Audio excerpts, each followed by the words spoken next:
got the roots, he let the beats build, bitch. And we never switch. Even if I'm rich, I'll be broke like I'm Mitch.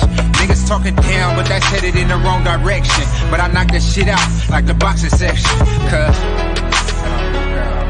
they can't touch what they can't see. All I gotta do is be the same me. All I gotta do is keep it G. Always be the same me. While I'm solid, boy, they can't change me. No.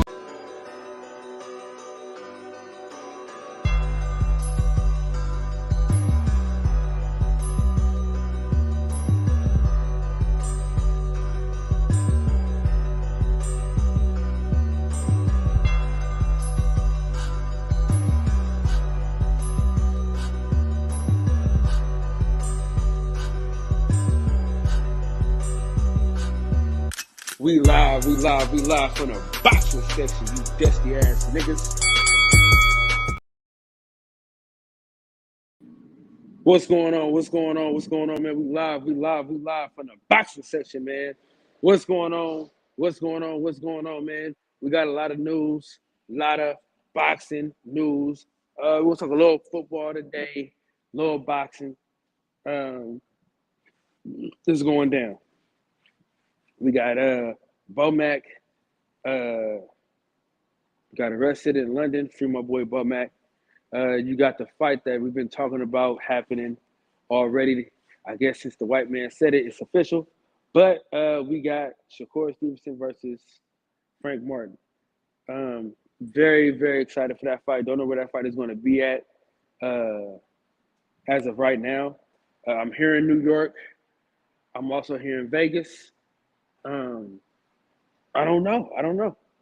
I really don't know. I'm excited to find out. I'm excited to be in the building for that fight. It's going to be great. Oh, it's going to be great, dog. It's going to be great, man. I'm telling you that right now. And,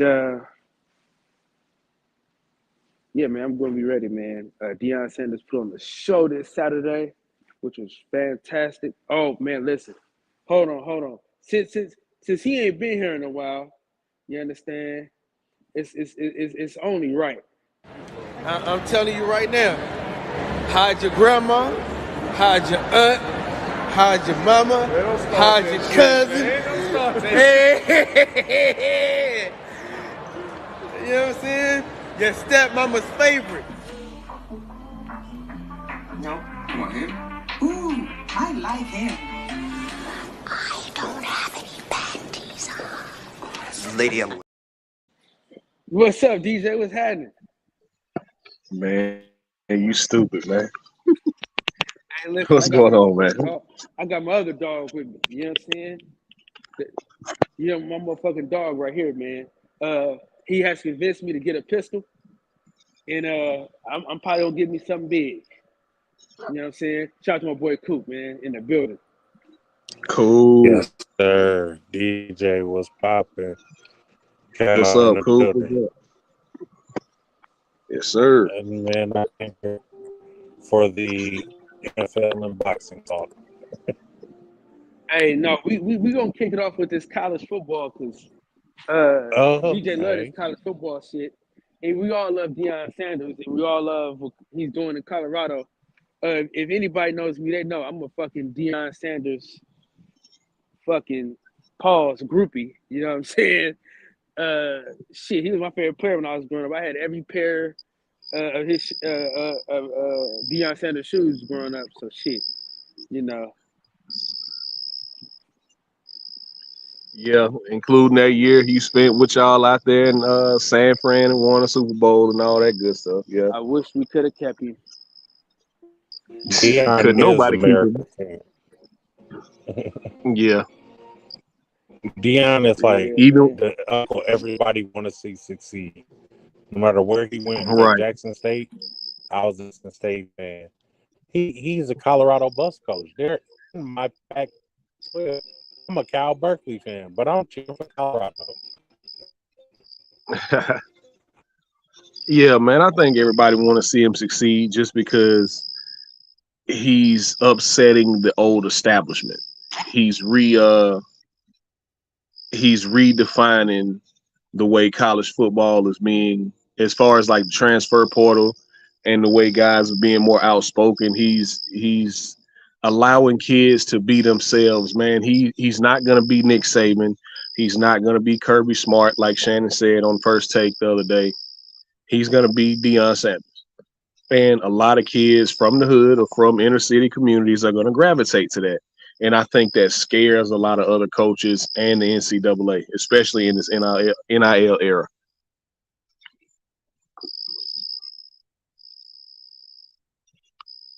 The thing that got me the most was when everybody was so upset with him when he kicked. Well, I don't think he necessarily kicked him off the team, but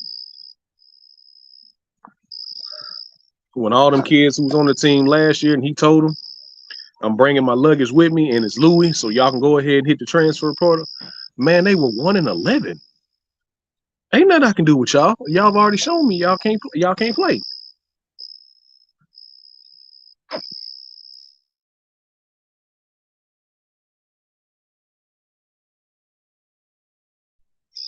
But yeah, I wasn't surprised one bit what he did to TCU last week, even though TCU was in the national championship game last year. A lot of people forgot a lot of those games they had to come back in the second half and win. Like they escaped with a lot of those wins last year. So I'm going to give them full credit for winning that game, but let's not act like TCU was world beaters. Including that game against Michigan, they should have lost, but that's neither here nor there. But the big game coming up this week, we got Texas coming to town.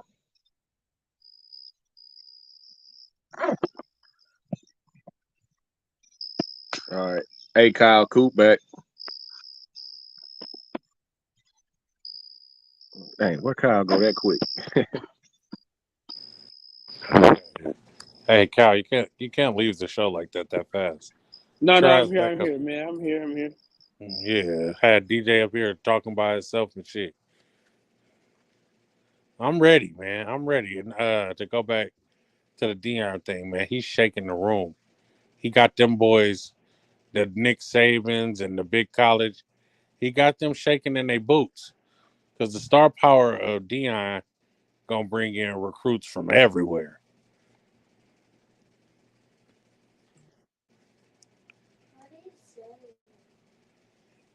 And y'all can hear me? Go ahead, Coop. What you say? I said the star power of Deion is going to get recruits from everywhere every year. So when motherfuckers start picking Colorado over the Bamas and all that shit, boys, it's going to shake some shit up. Oh, it's going. Oh, and it's going to, man. Especially when you got the cachet, bro, and you got, he can coach. He gonna coach you up right. You know he can coach. He putting ex-NFL players around you. Y'all getting NIL, right. So that ain't a problem. No, listen, not just ex-NFL players. Hall of Fame NFL players is around you. Yeah. They just had Michael Irvin. They just had Michael Irvin at the practice. Warren Sapp, Michael Irvin. Come on, man. LeBron talking about y'all cleats on Instagram, like. Yeah, dog. And just imagine if he was with Nike at Jackson State, what that would have done. A lot of people ain't fucking with Under Armour. Probably still be there. Man, for real. Because it's gonna be easy to listen when you can say I got my coach's shoes on. Come on, fam. Man, that's a fact. He got three pair of shoes. Oh yeah. You feel he got three pairs of shoes that he wore in his time as a football player. So they gonna bring all them shoes back, bro. It's like winning season for Nike. Dude, I'm telling you. For Nike football. Yeah. I'm telling you. You know how many NFL players gonna wear them cleats this year? Mm-hmm. Man, listen, I'm about to go buy some and start playing flag football just because I want to wear them for the Turkey Bowl. You had to put the flag on that, right? Don't get up there, nobody passed, Kyle.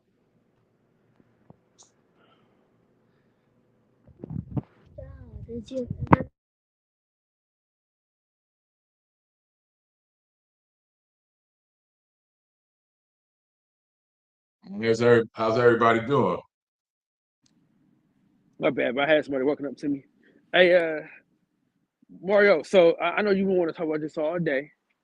You know what I'm saying? Thank you, good brother.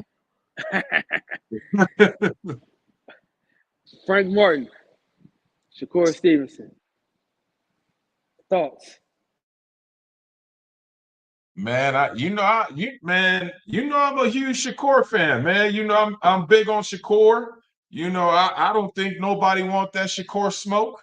And on top of that, man, I just went to go see Frank Martin. I want to say it hasn't even been 2 months that he fought here in Vegas at the Cosmopolitan, and I don't know, man. I wasn't impressed at all. Yeah, I think he's high. Yeah, I try to judge people off one fight, but he didn't really look that good in that fight. But it's crazy because everybody in that camp looked the exact same. I don't feel like he deserves Shakur. I wanted him to get Keyshawn. Well, it's not about what he deserved.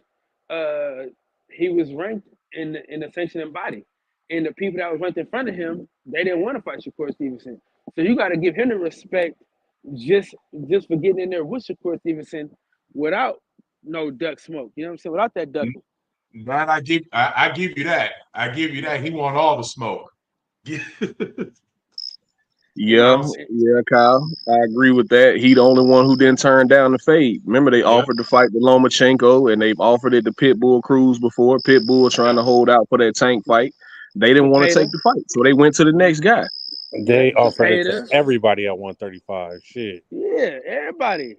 So you can't get mad at him for saying, nah, nigga, all right, bet. Run that shit. You can't get mad at him for that. You gotta respect it. You gotta put some respect on him. Just off the fact that he could have said, no, I'm cool. You know what I'm saying? He said, hell no, nigga, I want that. And for them to make the fight, knowing that they on different sides of the street, and for him to get it in like that and say, nah, fuck it, I'm with whatever, you gotta respect it. Yeah. You know? So now I got a question. Like, they always blame the promoters for these fights not happening and shit. Is this shifting the blame on some of these fighters? Because they got that fight done quick. And they on the opposite sides of the street, right? Well, this is not a big monetary fight. Like, right. Both sides, like Shakur's not a megastar, Frank's not a megastar. So you see fights like this get done fairly quickly. Yeah, I mean, especially when the sanctioning bodies get involved and they've ordered a fight. And that's the big thing. Like, Bud and Spence took so long because people view that as a big money fight, and who's gonna get the biggest share of the pie? Who's gonna get this? Who's gonna get that? They ain't worried about that in this fight. This is just a very what some people would consider a competitive fight, even though I don't think Frank Martin could beat Shakur. But some people consider this a competitive fight, not a big money fight. Like, I don't know what the purse bid would have been, but I guarantee you it wouldn't have been in nowhere near the ballpark of Tank and Ryan or Bud and Spence. Facts. They can sell this fight so good. They can say, oh, it's Bud and Shakur versus Frank and Errol, and they can sell this so many different ways. But I haven't seen it being pitched like that. But the thing about it though, Coop, it's easy to make this fight because this is your first title shot. Yeah. And the money that's required for them to pay Frank Martin, they can pay that and be cool because they'll pay. They paid that to somebody to be a title fighter. You know what I'm saying? Somebody that was with a Lou DiBella or Frank Warren. You know what I'm saying? So they paid people that kind of money for a title fight. So I think they got more because they kind of negotiated than they would have with the purse bid. Because the purse bid could have got ugly. They could have really lost a lot of money because a lot of times if you bid $1 million, I bid 500,000, right? That's the split. You feel what I'm saying? But if we negotiate, I get $1 million, you get $2 million. Now, I'm not saying that that's what they got. I'm just saying that's kind of what you can negotiate when you win them in the rooms. You know what I'm saying? But if you go to that purse bid, man, you never know what somebody gonna bid. Look, if I say, all right, well, shit, the starting bid, I got 200,000. Then the next nigga say, oh, I got 300,000. Well, shit, nigga, I made that. I made that in my last fight. So shit. Wait, so they do that like on I'm a casual. They do that when they go to purse bid, like they actually like low key like auction on the fight. Yeah. Damn, that's all the purse bid is, man, is they offer it up to different promoters, and one promotional company, say for example, Top Rank, can say, all right, I bid $3 million, and PBC would have to come back and say, well, I bid $4 million, right, on the fight. And then the two fighters would have to split that depending on purse splits. Say if Shakur get 55% of that and Frank Martin get 45, then that's what it is. They splitting $4 million. That's all a purse bid is. And then sometimes the purse bid, you don't know what the bid be. Sometimes everybody put their bid at the same time, and then they just go with the highest bid. So it's really random, for real. You know what I'm saying? I mean, you look at somebody, for example, like Raees Salim, right? In his last fight, I think it went to purse bid, and I think his split was like $100K or something like that. Yeah.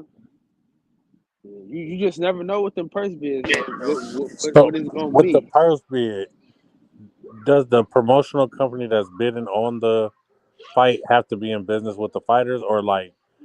Nope. I can just come up to the purse bid and be like, "Nah, I want to put this fight on, and I'm bidding this." You gotta have a promotional company, but yeah, you can do it. Yeah. So if you had John Cooper Promotions, and you could bid on it. 15 million, and like say you had 15 million, you say, all right, I'm about to put my whole 15 million on this fight. Like, for example, Coop, what you asking, like a couple years ago with the Teofimo and George Kambosos fight, Teofimo wasn't signed to Matchroom or the Zone, and neither was Kambosos at the time. But Matchroom got the purse bid because Triller defaulted on it. Like they won the purse bid, but they didn't have the money. So it went to the next person, which was Matchroom. And Eddie Hearn got that fight. I think he bid like, what was it, 5 or 6 million, something like that. And so Teofimo and George Kambosos had to split 5 million. And Teofimo got the bigger split because he was the champion. That's what happens when these sanctioning bodies, like we were arguing about that with Devin Haney and Shakur, with Shakur being the mandatory and Devin threw out that 75-25 thing.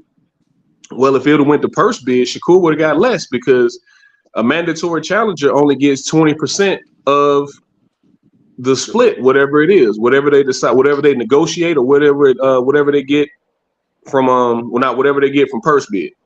So if it's if they only bid $2 million, like Shakur getting 80% of that. King, you mind repeating what you just said about that 75-25 where they get 20? I didn't catch that all the way. No, I was just saying, like, some sanctioning bodies, depending on the sanctioning body, some sanctioning bodies have bigger splits than others. Mm-hmm. But I think, for example, the WBC, I think theirs is like 80-20, where the champion gets 80% of the purse if it goes to purse bid. So when Devin threw out that, which I don't think that was a real offer, but when Devin threw out that 75-25 to Shakur, that would have been more than what the purse bid would have been. Because if it would have went to purse bid, Devin was entitled through the sanctioning body to get 80% as the champion. So he was giving an extra 5. Mm-hmm. If the WBC but Shakur felt like he was worth more than that. Shakur felt like he was worth more than that. So, that didn't go anywhere. And you get what you negotiate for if you have leverage. I got a question. What y'all think of that fight if it would have actually took place between Shakur and Devin? I think it will happen. I just think it'll happen, later on down the line. But I got Shakur beating Devin. Okay. So is the Regis and Devin fight happening or no? They've been talking about it, but it's no there's no confirmation. They're trying to find a venue, man, right now. So well, Regis is done for coming to the internet anyway. Like, bro, you want to fight on the same day as Tyson Fury? We got man, that was fool's gold because Tyson Fury was fighting on the other side of the world earlier in the day. Mm-hmm. That wouldn't have affected sales at all because Tyson Fury is going to be fighting at like 5 o'clock, whatever time. Like I think they were going to be fighting in Vegas anyway, so that would have been really at like 3 o'clock in the afternoon Vegas time. So you don't think that would have affected the sales? Nah, because he's fighting on the other side of the world. I don't think it would affect the sales. Maybe. Time out. I heard somebody say that Tyson Fury fights in Vegas. Nah, Tyson Fury ain't fighting in the States, not for a while. Yeah, that's what I feel. I was about to say that's some new shit. Yeah, he fighting Francis Ngannou in Abu Dhabi, man. Or not Abu Dhabi, but Saudi Arabia. One of those two. He's fighting in the Middle East. Yeah, he's fighting in the Middle East, man. So, man, what you think of that, brother? You think he even stand a chance, or you think there's just fuck no? Hell no. Fuck no. He gonna get in there. He gonna make his money, and he gonna get his ass whipped. I think they're just trying to hype the fight up. Oh, he has enough power to do this. Beat up. He gonna take Francis gonna go in there and get beat up, man. Yeah, Fury got hands. But you know, he gonna make his money. Like I'm happy for him. If you know anything about Francis' story, I'm happy that he getting his bread. Man, but I'm serious. I'm happy. I'm happy he getting his bread. I'm happy he getting his bread. But like, you finna take this ass whooping though. Oh yeah, for sure. I don't think Francis got shit for Tyson Fury. As a matter of fact, after about 4 or 5 rounds, I think Francis is gonna be exhausted. Man, he'll be exhausted in the cage. He gonna be right. They talking about Mike Tyson training him and man, yeah, that's cool. I saw that. Now, don't get me wrong. He might get some shit off against Tyson, but I don't think he's gonna knock him out. Now, what if he do? Hey, I'm gonna tell you something. Everybody thought that Daniel Defoe wasn't gonna get nothing off, and I think he got off a nice, clean shot. Man, Daniel Dubois is a fucking quitter, man. Oh, knee hugging ass nigga. Man, yeah, Usyk is a fraud. What you say, Bureau? Usyk a fraud? Yeah, man. But me and Kyle were talking about that fight after it happened. It's like, man, Fury can beat Usyk. Fury can beat Usyk. Yeah, well, too bad he ducked him. Yeah, man. He ducked him for no reason. I feel like Fury could have beat Usyk, but he ducked him. He man, but I think he went chasing his big check. Yep. I mean, Fury's a clown, bro, but he'll beat the shit out of Usyk, man. But whatever.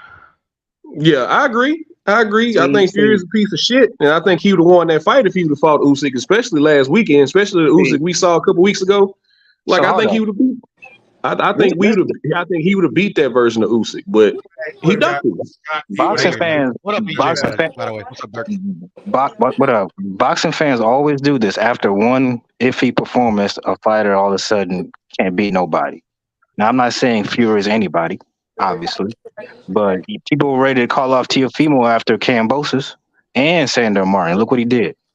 So, like, styles make fights, and Dubois can hurt anybody. One thing about that dude, he might not be a good fighter, but he do got real power. He got real power. That's a fact. I'm with you on that 100%.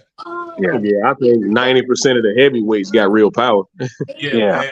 And I don't know, man. I don't know how y'all feel about that fight, but I'm taking that to my deathbed, man. That was a clean shot to the belt line. I just want to see how Fury does with somebody more mobile than he is, because he's used to fighting people that don't move really, like they're immobile. Just motherfuckers that come plodding towards him. Like he likes that type of style. I want to see how he does with a fighter like Usyk. That's an interesting style matchup. So. Styles make fights. Teofimo looked like trash against Sandor Martin. He looked amazing against Josh Taylor. Yeah. I think Teofimo does the same thing that Emmanuel Navarrete does, and that's fight to the level of his competition. Yeah. Yeah, but I definitely think T.O. fights to the level of his competition because we've seen two alien-like performances from him, whether he was fighting Loma or whether he was fighting Josh Taylor. We watched him beat Loma and we watched him completely outclass Josh Taylor. But on the other hand, we saw him get beat by somebody like George Kambosos, and we saw the way he looked against Sandor Martin. We feel like, I can't say we. I feel like he was a better fighter than George Kambosos, and I feel like he's a better fighter than Sandor Martin.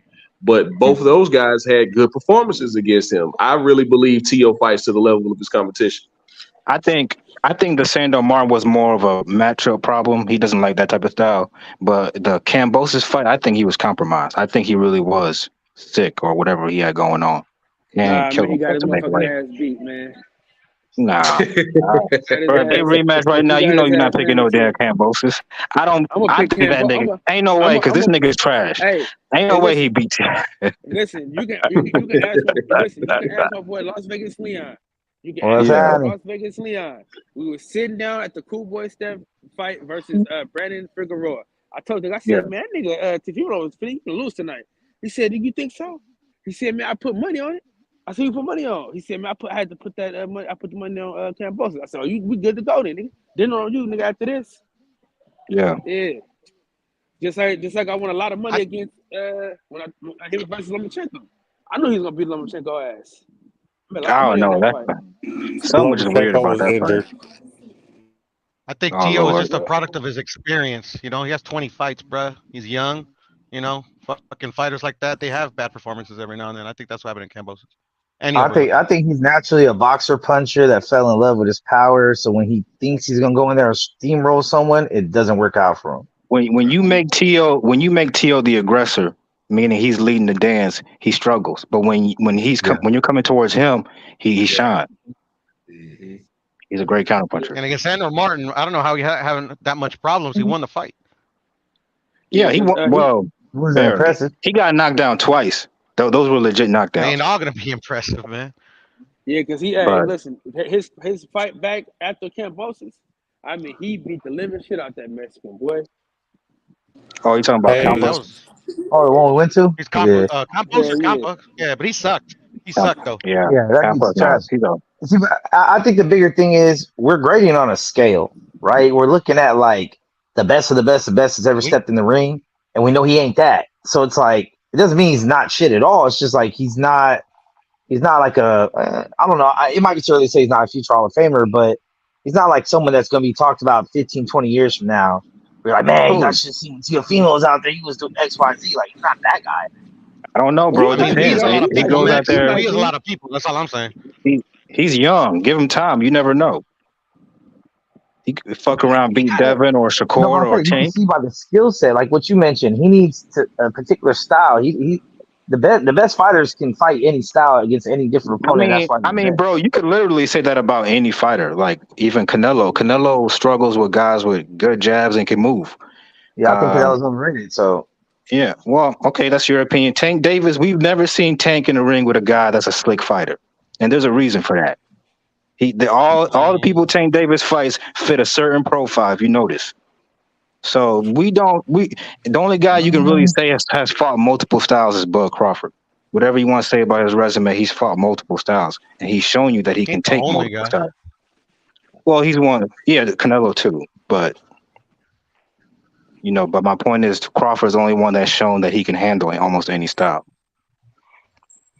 That's all I'm saying. Yeah. Like Postol was a boxer, mover type. Crawford handled him. What's his name? Mean Machine is like a boxer, puncher, brawler type dude coming forward. Handle him. Earl Spence, pressure fighter. Handle him with ease. Sean Porter, same thing. So, he's been there with everybody. I didn't like how you put that with ease when you said Earl Spence stuff. I'm just saying, bro. He beat the dog shit out of him. Like, let's keep it a buck. He beat that man like he stole something. Yeah, it wasn't even close. It wasn't competitive at all. And I picked Errol. Yeah. You did? Yeah, Kyle. Yeah. Like I picked Errol in that fight, but we all saw that ass whooping, man. Like, and what? If you keep it a buck, boxer punchers or like counter punchers usually do well against pressure fighters. especially if you're an elite counter puncher. And so, like, stylistically, it was already that's why I picked Bud. It's a good matchup for him. That's why I want to see him fight Boots, because Boots is a counter puncher just like he is. So he got to think more with Boots. You know, he's a switch hitter. He's a good orthodox southpaw. I mean, so it'd be more of a chess match. But I will give Bud the edge because he's got more experience and I think he's got a higher IQ than Boots. But Boots' athleticism might overcome that. You never know. That's why I want to see it. Nah. James Toney was more skillful than Roy Jones, was he not? He had a higher boxing IQ, if you just look at it. But Roy's speed and power just overcame all of that. Crawford can get Boots out of there too. It's gonna be a harder fight. I guarantee it's hard. Easily, I'm thinking. That goes against the whole narrative we just talking about. What the fuck has Boots done in his career at all? Like, for him to be like, you know what, it might be a close fight with the greatest person in the ring right now today. Boots, I mean, Boots has a nice skill set that looks good. Like, it looks good, but we've seen Boots struggle with a motherfucker nobody even knew who the fuck he was when the fight started. The same thing with... What's your definition of struggle? Did he lose rounds or something? What are you talking about? No, but he struggled. What the fuck? How did he struggle? So because he didn't knock the nigga out, he struggled. You should get him the fuck out of here. He looked like an amateur at times. So hold on, let me get this right. Has Bud knocked out every man he's been in the ring with? He couldn't get off the ring. He got frustrated. Has Bud knocked every man he's been in the ring with? No, but has he ever struggled? So why Boots got knocked out everybody? Has he ever struggled? Nobody ever said that. Mean Machine knocked him down, so I guess if you want to use that logic, he has. Bud has never had a close fight in his career. Neither has Boots. That Karen fight wasn't no damn close fight. You had a nigga winning round. Stop it. Yeah, I didn't think. What are we talking about, bro? If you want to compare apples to apples, right? Okay, you're talking about, you want to say someone like Mean Machine or Gamboa or like people like that, right? Yeah, at least you know their fucking name. You don't even know the nigga's name that Boots struggled against. See, that's cap. Nobody knew Mean Machine before Bud fought him. Who cares? Yeah, they did. Who cares? No, they didn't. Who has Mean Machine beaten? Go ahead. Well, people barely even know his actual name, but people knew who the fuck Mean Machine was as far as his nickname. Who has he beaten? Yeah, but I did. I'll keep it real. Yeah, that's what I thought. Thank you. But to who say nobody knows their name, bro. Hold on. Let me say this. To say he struggled is crazy though. That's crazy. Yeah, he ain't struggled. We all identify what he didn't do. They expect Boots to knock out every man he get in the ring with. That's how they know you're special. No. My thing is, if they have the chin to survive, like here's the difference, right? Some dudes have a chin to survive. Like you're teeing off on them, you just can't get them out of it. But it's still impressive. You beat the shit out of them. You just didn't finish them. Then there's people where you're having a hard time even catching them. Yeah, you're winning rounds, but you're not looking impressive. You're looking like an amateur. You're falling over your own feet. You're missing so fucking wide that you like that it shouldn't be happening against a nobody. Now against another top fighter, it's like, oh, okay, that makes sense. Like Spence losing to Bud is like he lost to Bud though. Now Spence losing to Joe Schmo like that, or Spence winning a close fight to the fucking local neighbor is a problem. Okay, but he didn't lose, and nor was it a close fight, so that doesn't really fit your narrative. It wasn't. So what I'm saying is, with Boots, with that fight with Karen, he looked very fucking bad at times. Same way that Pitbull won his last fight against whoever that dude was. He didn't look good. That shit was not impressive. Okay, Teofimo didn't look good against Sandor Martin, but then he beat Lomachenko and Josh Taylor. So give Boots the opportunity, and we can find out. Why we gotta just poo-poo the fight from the jump? Like, give him his chance, and then we can see if he's real or not. But I don't think Crawford fans want to find out because maybe it might be something they might not like. He ain't earned that fight yet. He did earn the fight. He's number one mandatory. What do you mean he ain't earned it? There's 4 different belts. That's why I disagree. He is 30 fights into his career. How many fights does he have to get into his career before people? Thank you. I mean, Canelo's 30 fights into his career. He fought Austin Trout too. That mean shit. He ain't fought nobody. And you act like niggas is jumping to get in the ring with Boots. You know that's cap. I mean, they probably are. They probably are. Kyle, you took the words right out of my mouth. Like Austin Trout was a fucking champion, though. Bro, what are you talking about? I said before he fought Austin Trout. Look at L-Dub comment. He wanted that Mayweather fight without the fight even. L-Dub sent me that fight. The fight after he fought Boots, Guess how Karen fought in that fight? He walked dude down and stopped him. So that's a bigger testament to Jaron Ennis that this guy got in there on his fucking bicycle for 12 rounds and chose not to fight him. And he couldn't knock him out when he frustrated him. And when have you seen a fighter get in the ring to survive and get knocked out? It doesn't happen. You can fight Jaron Ennis like that, but you're not gonna win. Exactly. Okay, how about this? Shit, what are you gonna learn from that? Gamboa did the same shit against Tank, right? He just tried to survive. He knocked out 11th round. That's not true. Tank still beat his ass though the whole fight. There was not a point. That's not true. Gamboa definitely did not come to survive. That's not true, bro. We're not gonna do that. Yeah, Gamboa was not trying to win that fight. Yeah. All right, bro. What fight were you watching, Max? Gamboa and Tank. Gamboa and Tank. He was not moving in that fight, bro. I didn't say he was moving. I said he was trying to survive. He was clinching a lot. He was not engaging. He was just defending himself to not get knocked out. A better comparison would probably be Butler and Inoue. He punched Tank in the face like 6 times in a row, bro. I'm about to say, you don't remember Tank's eye being swollen in that fight? This nigga just be talking, bro. Like Gamboa got some shit off. It's just he understood if I put my head in here, I'm gonna get caught. Hence the knockdowns that he kept getting caught with early in the fight. Then he started trying to survive. I'm watching the highlights right now. Get knocked out. That's my point. That's my point. Is once he got caught and he made up his mind, like when he came into the ring, maybe he thought, all right, I might be able, whatever. But once he realized, I'm not gonna win this fight. Let me tell you something. If he didn't tear his Achilles, that nigga would have been able to get out of the way a lot more. Remember, he tore his Achilles in that fight, dog. So he couldn't just move around like he wanted to. You think he wanted to stand in front of Gervonta Davis like that? You think if Karen would have hurt his fucking ankle, he wouldn't have been able to move like that?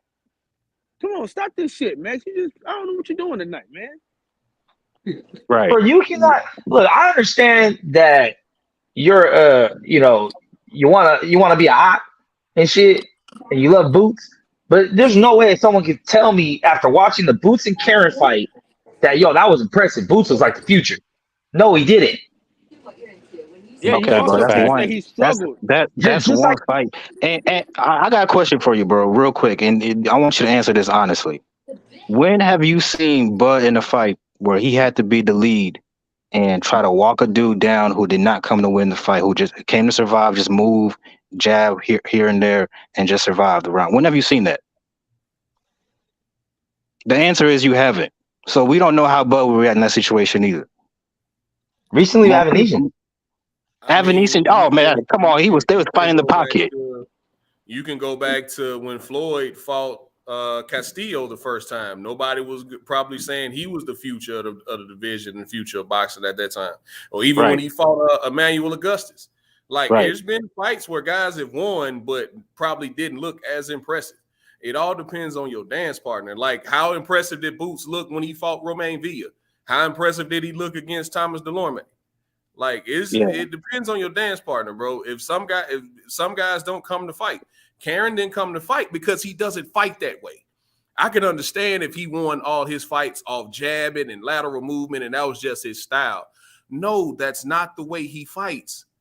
He came in there to not get knocked out, and he succeeded. He lost the fight by a wide margin, but he succeeded in not getting knocked out, which looked like it was his mission. He said he felt Boots' power in that first round. So I can't be, standing in the toe with this dude. And then he said he kept countering my counters. That's why I wasn't letting my hands go. So if he would have if he'd let his hands go, that would have given Boots opportunity to counter him. So he didn't probably have gotten knocked out. Points in that fight. What happened? Yeah, Boots definitely. There were things where Boots could have definitely gotten better. I'm not saying it was a flawless performance, but it didn't look good. It didn't look good. It's hard to look good in those type of fights. It's hard to look good. That's what I'm saying. My comparison is the most recent Pitbull fight. Now Pitbull was looking like he's geared up for a Tank rematch. He's fighting a bum, which all of us were like, "Who the fuck is he fighting?" Oh, it's a cherry pick so he can look good to get the Tank rematch. He did not. He won the fight. He didn't look good. After we got done watching that fight, there's no way that everyone said, "You know what? We didn't see him and Tank next." He didn't win that fight though. He did not win that fight though. It's the same fucking Yeah, I fight. think Pitbull lost that last fight. I'm not gonna lie. I felt like I said that in the honestly group felt like like he 10 should have times. got disqualified. I honestly felt like he should For have the got headbutt. disqualified because I legit think he headbutted old boy 3 times, and he should have gotten disqualified. Now, was that out of frustration? I do believe so. Absolutely.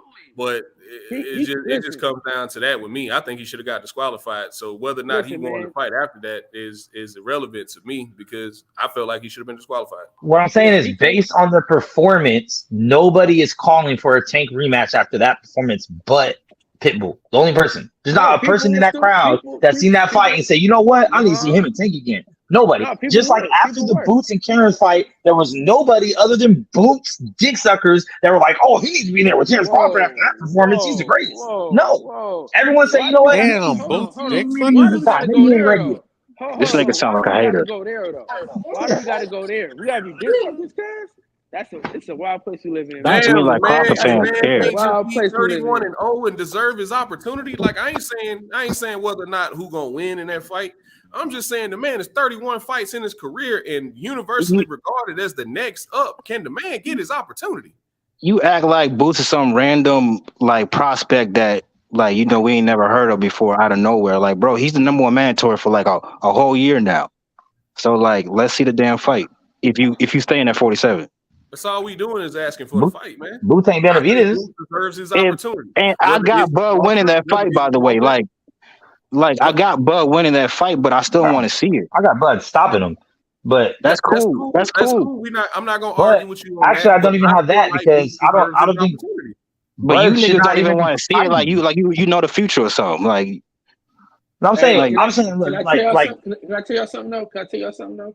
And this is coming from Terrence Crawford's trainers. Now, this is coming from the mouth of his trainers. You know what I'm saying? They said they were more worried about Jaron Ennis fight than they ever were about the Errol Spence fight. That's what they said, bro. They said, of course, Errol Spence fight. Listen. They said the Errol Spence fight is gonna be easy. They said he was basic. They said they was gonna exploit his all that shit that he do good. They said they're gonna exploit it. And I was like, y'all, for real? I think so. And they was like, he's basic. He said, man, we more worried about when we got to fight Jaron Ennis than we are fighting Errol Spence. And that's a fact. That came from his coaches. Thank you. And these Crawford fans want to act like that shit is not real, bro. It is, because Bud is not stupid. You heard what he said. It's a lose-lose situation. Now, why is it lose-lose? Obviously, if he wins, he feels he's not going to get any credit. But if he were to lose, that's why it's a lose-lose. He's going to lose to a nigga that people like Max say ain't beat nobody, ain't fought nobody, is basically not worthy. That's why. Are we going to talk about the hypothetical Bud and Boots fight for 2 years too, or are we going to talk about that fight is not going to happen ever? You better hope it. You better hope it happens now. It won't. It makes no fucking sense. If it happens in 2 years, it's gonna be a bloodbath. The only people that think that fight should happen is Boots. This is why it don't happen. This is why it won't happen. This is why it won't happen, right? Terrence Crawford has told us he wants the big money fights now. I don't think that Jaron Ennis is a big money fight. Very competitive fight. I think it's a competitive fight for the hardcore fans, but I don't think that's a big money fight for the masses. And Terrence Crawford has told us while he's been taking his victory lap, a well-earned victory lap, I want the big money fights. So that's why you hear him talking about Charlo and Canelo and all this type of stuff, because he wants those type of fights.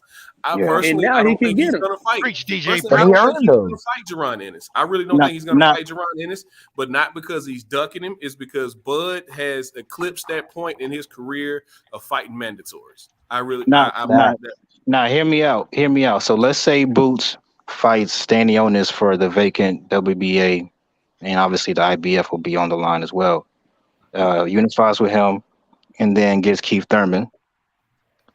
You don't think that would make a Boots fight? Because that's probably going to be on pay-per-view, him and Keith Thurman. Boots by that time probably would have built enough fanfare and enough buzz from the boxing world and beyond to get a Terrence Crawford fight, in my opinion. People are going to be asking for if that happens. I agree with you if that would happen in a year or two. By the time that happens, man, Crawford's going to be 38 years old. You know, how much interest is he going to have left in the sport? How much is he gonna have physically left to give to the sport? So we'll see. We'll see. Bud is a competitive ass by the nigga. time that happens, Crawford will be 38, 39 years old. The issue is Bud is going fans to don't be ever press him that consistently much. one step ahead of Boots, no matter what he does. If Boots goes and fights Thurman his very next fight, Bud's next fight is going to be either Charlo or Canelo. So why would Bud go back? Well, the Canelo Canelo fight is not a given. I don't think that nigga wants anything to do with Terrence Crawford. So I don't know that's because he gonna don't want happen. nothing to do with David Benavidez. So if he can find another little guy, he'll do it. True. Hey, I'm gonna tell you like this though. This is what I say. Well, breaking his neck to get away from Benavidez, ain't he? See, at least Benavidez. You can say the same for Benavidez up to a certain point, but then he started fighting people. He's fighting Plant, looking like he might fight. No, people. I'm gonna say this. Canelo Boots is trying to do the same thing Benavidez is doing. Bud ducking Boots. It's just ridiculous. Man, stop it, bro. You picked Ryan Garcia to beat Tank I know Davis. you don't like to hear it. No, I'm just kidding. I know you don't like to hear it, Dirk, but it's true. It's true, bro. What happened? I didn't hear what you said, Piro. Oh, my bad. I He said, said- go ahead, Dirk. He said Bud ducking Boots is as ridiculous as Canelo ducking Benavidez. No, it's not. First of all, it's not the same thing because at least with Benavidez, Canelo will get big money. At least Bud can say that Boots' fight ain't worth shit, which is true. But you can't say that with Benavidez. Like, Canelo can get big money with you, look Dirk. at that and say that. We understand that. Okay, but you get more. Boots fight ain't worth shit right now compared to what he probably just did with Errol, and possibly what he could do with Charlo or in becoming another division champion. If Charlo still got 3 of his belts, he could become a 4 division champion, right? Like he's got something to gain there. Like he would make more money. I understand the lose-lose situation. I understand the lose-lose situation because if he loses to Boots, then he just lost everything that he worked for in that welterweight division. And if he beats Boots, it's like, oh, well, what did you really gain from that? You beat up a guy who was a highly thought of contender, but he really didn't have nothing for you. So I understand what Terrence Crawford is saying. I want the big money fights now. Or in my career, I've done everything. I've been undisputed in 2 different weight classes. I want the big money fights.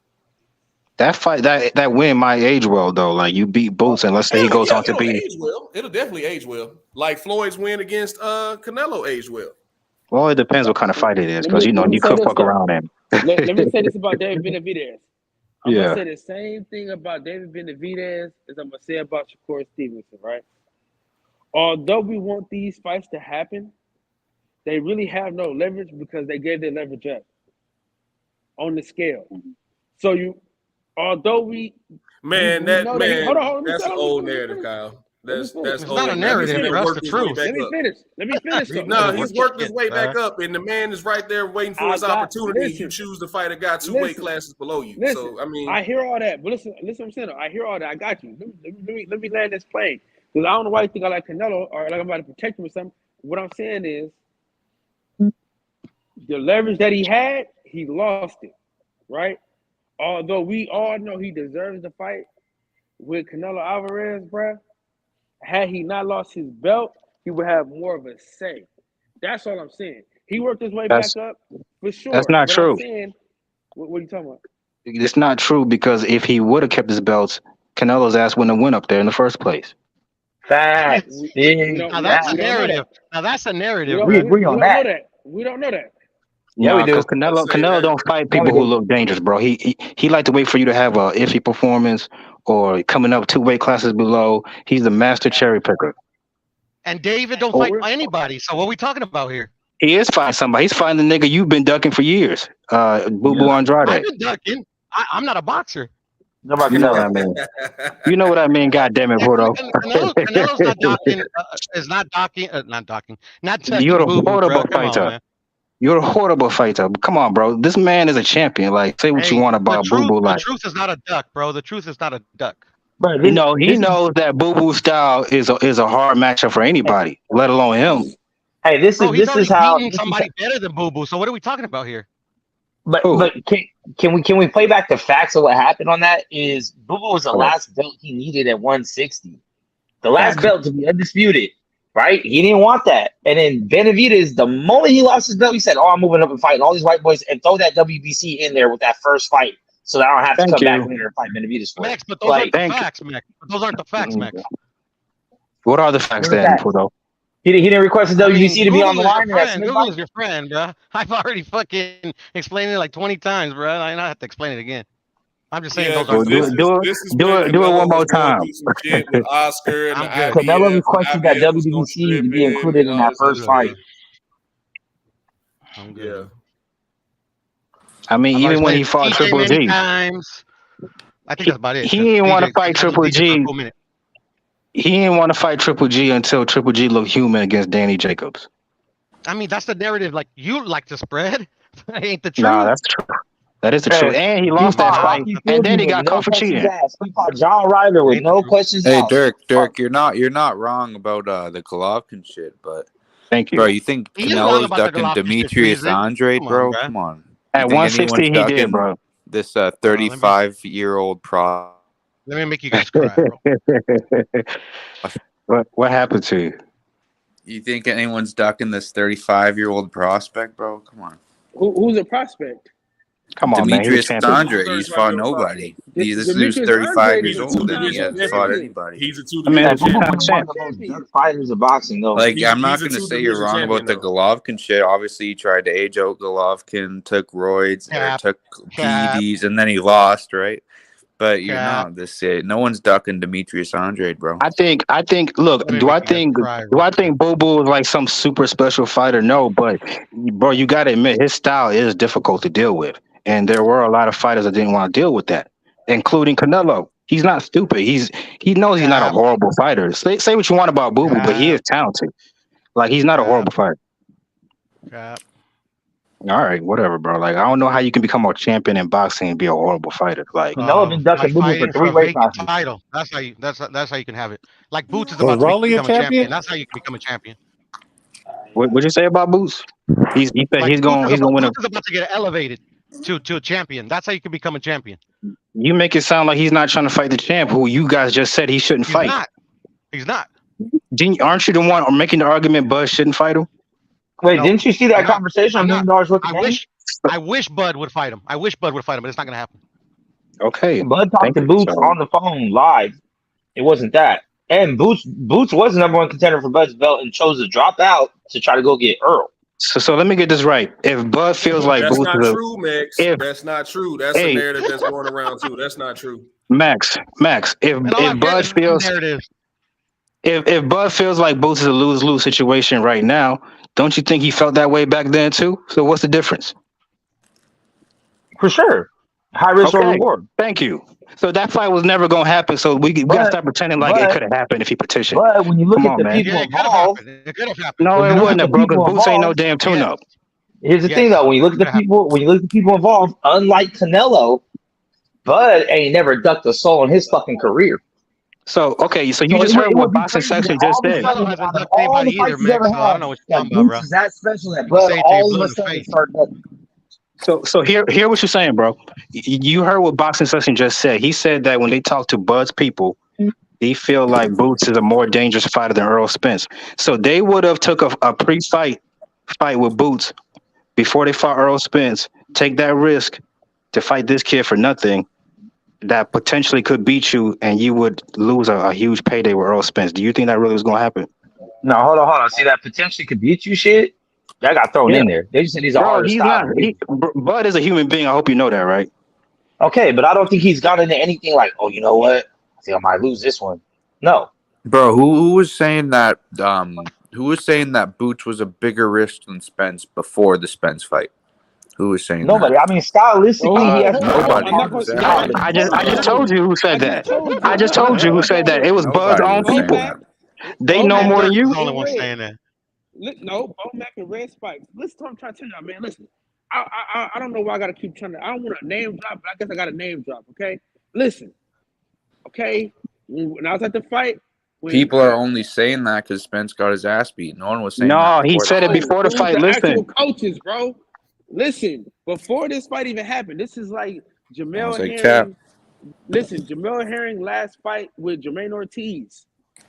Matter of fact, Shakur Stevenson versus Oscar Valdez. That's when they was telling me, like, it was like that a fight with Jaron Ennis. They're more worried about that fight than they are a fight with Earl Spence. They said Earl Spence is basic. They said Jerron Ennis can do a lot in the ring, so it'll be easier. It's an easier fight with Errol Spence than it would be with Jerron Ennis. That's what they said. His trainer said that, bro. Long before the fight even happened. Last year. That was 2 years ago. And if you know boxing, you know that's to be true, bro. Boots got more tools than Errol. That's not true, bro. Yes, it is.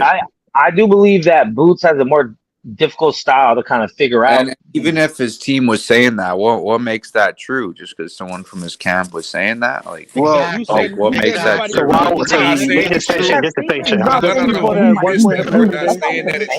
Not necessarily saying that it's true. Is Kyle is simply someone who's allegedly from his camp the arbiter of truth? No. We're just simply telling you what his team said, what Bud's team said. This is not something we're making up. Well, I'm talking about what I think. I'm not talking about what his team or allegedly what his team. I would take their opinion over yours, dude. I don't even know who you are. I don't even know who you are either. Listen. Apparently you did. You came on the panel, say my name. I see your name right in the chat. I see your name right on the screen there. So that's how I know your name. Dirk, you don't know those people either, bruh. Hold on. Listen. You asked us. You said nobody. I asked you. Fight. Yeah, and I told you who said it. I told you who thought that. I didn't ask you. People that you said this is exactly. We're not going to get an English lesson here. You know what he said. Come on now. No, listen. No, this is exactly what the man said. The man. He's trying to correct your term that you said. He said he didn't ask you. He asked you. Oh, we got one of them. Okay. All I know, whoever said that's full of shit. That's all I know. Well, I knew Errol Spence was going to get his ass whipped for the past 5 years, so I'm not really surprised on that take. Bro, styles make fights, man. Like Earl literally is tailor-made for Bud Crawford. The whole PBC roster is tailor-made for Bud Crawford. I don't think so. I think Boots gives him more problems. He's not. But he PBC. don't win. Okay, well, he's Showtime, whatever it's affiliated. Showtime. See, and if people are mad about Boots not getting his chance, why are all the same people that talk shit about, well, Bud should have signed, They don't tell Boots that shit. Boots should sign a PBC then if he wants to get top welterweights. I mean, he has access to all their fighters. What's the point? Bruh. He knows what he's doing. Okay, we'll give him a chance to prove something because it's not like Keith Thurman and Ugas or these dudes are trying to get in the ring with him. And I agree. Give him a chance to I'm prove with you, something. bro. I'm with you, but it's not going to level happen. fighter at least. Hey, if he goes and destroys Stanionis, y'all niggas gonna say Stanionis has been out for 2 years, so that fight don't count. So like, it's a lose-lose situation. Good for him. Good for him. All right. I just feel like he should probably clean up the top of that division before he starts really trying to do something. Like, fight Stanionis, fight Thurman. I don't think Virgil's going to be there anymore. I mean, that's really all that's left. I mean, 147 is a weak-ass division, and so is 154. So, whoa, I wouldn't say that. But he should pick up 2 belts and then just dip to 54. That's where all the smoke is at. You should just dip to 54. That's what I would do. But, hey, he says he wants to go undisputed in 4 weight classes. That's not going to happen. But yeah, Tim Tszyu would be crazy. He'll beat the look. I'm not trying to be biased, but I gotta say he will beat the dog shit out of Tim Tszyu. I don't give a damn. I would. No, he wouldn't. Yeah, he would. It ain't gonna be no damn close fight. I don't think so. To me, Tim Tszyu would fucking kill him. Tim Tszyu would kill him. I think it would look the same way as the Roman Villa fight. Tim Tszyu fights the same way. And I know he's way better than Roman Villa, but no, the skill level's different, but I say they fight the same way. Just plotting forward. Yeah, bro. That style is not all you guys picked Tony Harrison to beat Tim Tszyu. What are you talking about? No, we didn't. Yeah, you did. Who said no? Look, I know what you're trying to imply, Friesen, but it's not gonna work here. No, buddy. Dirk, I remember, bro. No. But I thought he was gonna give him a tough fight. You had Tony Harrison winning. You had him winning the rounds too somehow. That's how stupid you are. No, I definitely never said that. Yeah, you did. I'll say I don't know how stupid you are. I was rooting for Tony Harrison, but I didn't think he could beat Tim Tszyu. I was rooting. I really didn't care who won that fight, bro. But I didn't think it was gonna be a blowout, to be honest. I thought it'd be a close fight. Him and Charlo to fight. I thought it'd be a close fight. Dirk, don't be lying, bro. Don't be lying, Dirk. Charlo to have to fight for a third time. That's what I But what I did see in that fight is lying, Tim Tszyu can't fight on the inside. I did notice that. Really? Tony Harrison was doing stuff on the inside when he won one round? Yeah, he didn't win any round. He won one round by jabbing. The rest of the fight, he got beat the fuck up. What are you talking about? Tony Harrison can't fight on the inside. Well, every time Tony Harrison was on the inside, he's got his ass fucking whooped. No, what are you talking actually, about? Tim Tszyu was whooping his ass from the mid range to outside. Surprising. No, he was whooping him everywhere, bro. Do you not see the 5 uppercuts in a row on the inside that knocked him out? That was on the inside, wasn't it? No, when they got in the pocket, I remember that fight. No, go watch the knockout.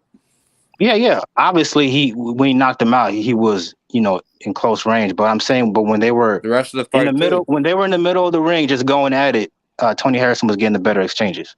No, he wasn't. Nah. Yes, no, he was. Wasn't. Yes, he was. Before the fight. No, he was not. All right, bro. You're delusional. All right.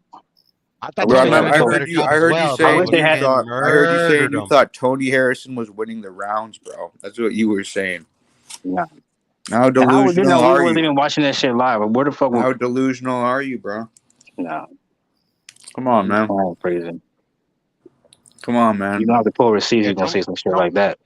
You remember saying it. Don't lie. You remember saying it. Tony got obliterated in that fight, bro. He did. And you had him winning. But Boots had him winning the rounds Tony. too. The only thing they got in common is you had him winning the rounds too. You don't know how to score boxing. I still have a question mark. Tim Tszyu was whooping his ass on the inside. Nah. He was texting with that jab easy. Inside, mid-range, outside, everywhere he was fucking whooping his ass. Yeah. I think Boots was dominant. Who do y'all think would be a tough fight for Tim Tszyu at 154? I don't think Lubin the guy's about to right fight. now. Right now, nobody. The I don't think Lubin gonna be a tough fight. Well, I think it'll be tough. Y'all might laugh at this. Y'all might laugh at this, but I don't care. I think Fundora give him a tough fight. Yeah, Fundor's a really good fighter. Fundor's a really good fighter. Fundora would give him a tough I think Tim Tszyu struggles with guys with speed. A 6'4" fighter would give anyone a tough fight. I've only really seen him struggle with like boxers. Except for Mendoza. I think he's gonna cut down Fundora. He's gonna like a tree. I think it was struggle with Fundora. Fundora's good, bro. He was beating the shit out of Mendoza before he got knocked out. I mean, Mendoza's kind of mid-level fighter himself. No, 154 is a weak ass division. That's why Mel ain't really fought nobody. They both about big level. Before, man. I think it's competitive. I don't think it's weak. Just because they can all beat each other, don't make it weak, man. Tim Tszyu is the best at 54 right now. I don't see other than Charlo. I don't see no future Hall of Famers in that division. Nah, Charlo's not at 54. Right now it's Tim Tszyu. He is. And low key, if they were to fight right now, I think I would give Tim Tszyu the edge because of the inactivity. Yeah, I wouldn't be mad at that. Yeah, I would give him the edge. Will beat the ever living shit out of Tim Tszyu. I want to see it because I took the inactivity. No, he's not. I wanted to see it too. Not only the inactivity, he's coming off a broken hand surgery. I bought my tickets. I want to see it. See, my issue with Mel is. I'll bet with any of you on that fight. My issue with Mel is this nigga takes like a whole fight to make adjustments. Like you saw with the Harrison fight, even though he was arguably losing the second fight until he got the knockout. And when he fought Castaño the first time, he didn't make adjustments until the rematch. Bud, a fighter like Bud, for example, he dropped him like 3 times in that fight. I didn't think he was losing the fight. Which one? The second one? No, I'm talking about against Harrison. No, he was losing that fight against Tony until the knockout. Yeah, he was. It was close, but I think Tony was winning. No, I didn't think he was losing because he had dropped him. I think he dropped him like what twice before that. He did, but Tony was winning majority of the rounds by a lot. I don't know by a lot. I thought the fight was close. I don't know about, maybe not a lot. Not a lot, but he was definitely outboxing Mel, bro. Like Mel's IQ is not up to par. That I agree. He was outboxing, and that's why Canelo gonna beat him. Canelo knows, like, to beat Canelo, you got to have a high boxing IQ. And I love Mel, but that's not really his MO. He relies on athleticism. I don't see him stopping Canelo. No, he ain't stopping. I don't think he can outbox Canelo. I don't think there's going to be a stoppage in that fight. I think it's going 12. Yeah, no. Nah, personally, I'm rooting for Mel in that fight, but I just don't see it happening, man. I think, like y'all said, I don't think he's going to necessarily outbox Canelo, because in order to outbox Canelo, you got to be active. You got to be active when he's rested. So I don't think he's going to knock him out. So personally, I got Canelo winning the fight, but I'm rooting for Mel, man. Canelo by stoppage. I hope it's a double knockout draw because it's a fight nobody fucking asked for. Who want to throw some money on that? What are you talking about? Everybody was asking for that fucking fight. Who want to lose their money? No, nobody like was 5 years ago. How do you think he went over there, bro? Anybody want to take on that? When they were in the same weight division, maybe. Yeah, I know. They were never in the same weight division. Everybody was asking for his twin brother, not him. Man, yeah, no, they were asking for both. They were asking for both. Nah. Also, Pudo, I don't want to hear that shit that he's bigger than Canelo. Like, okay, but one person is comfortable at a certain weight class. Don't act like that shit don't matter. Stoppage. I would never go by weight anyways, unless it's like extreme, you know? I mean, at the end of the day, like the skills win the fights, bro. They're both very high skilled boxers. Yeah, of course. But weight cutting and all that shit does matter. It makes a huge you know what I mean? Like point in the fight. And Mel ain't gonna cut weight for this fight. No, he don't gotta cut. He don't gotta cut weight. You're right, but he's not used to getting punched people at 68. We don't know how his gas tank is gonna react to putting out that muscle. Like, because he gotta put on muscle. Yeah, and he's been inactive. He doesn't have to put on muscle, but I get what you're saying. Yeah. But the inactivity thing, man, let's not act like that's been a problem for Jamel in the past. It hasn't been a problem. Well, he wasn't fighting Canelo. Inactivity versus the best boxer on the planet, bro. I mean, it's gotta. I mean, we'll see. Stop it. A little much, but man, hey, that nigga ain't even top 10. Talking reckless. When was the last time? Who, Jamel? When was the last time? Canelo. Oh, Canelo's number one. No, he's not. Man, listen. Yeah, he is Bro, easily. When was the last time Charlo fought? When was the last time Charlo fought? A year and a half, I think. He fought in May of last year. May of last year. Y'all really think he ain't gonna get stopped, man? Bro, I'm watching this Tenzou Harrison fight again. This nigga was eating jabs all day. Harrison, man, real man, come on, man. Yeah, if you look at that, he has a hell of a chin, bro. I don't think he's getting stopped. Bro, he's about to get stopped, bro. That'd be crazy. He's about to get stopped. I don't even. It doesn't go past 9. How much credit does Canelo deserve for beating Jermell Charlo at 168? The same credit he would get by beating any top fighter in the. Nah, it's not the same, bro. I agree with that comment, bro. It's the same, bro. Like, what does he walk around? What weight does he walk around in? But it's not the same, bro. No, look. If Devin Haney, we know Devin Haney is big as shit, right? If he fought Terrence Crawford at 47, Terrence Crawford's not gonna get the same credit as if he fought a fellow champion. I think the better question, Dirk, is what fighter has ever beat someone coming up 2 weight classes and gotten full credit for it in the history of boxing? Nobody. So why is Canelo any different? Nobody's ever beat nobody that when they go up that many goddamn weight classes. No, exactly. I'm saying when the bigger fighter has never gotten credit for it. It's happened, and the immediate answer that I got for that was when Adrian Broner moved up 2 weight classes and beat Paulie Malignaggi. No. We're talking about the little guy beating the big guy. I'm talking about when has the big guy ever gotten credit. You could have beat Paulie Malignaggi. You guys are CTE acting up. Wait a minute for a moment.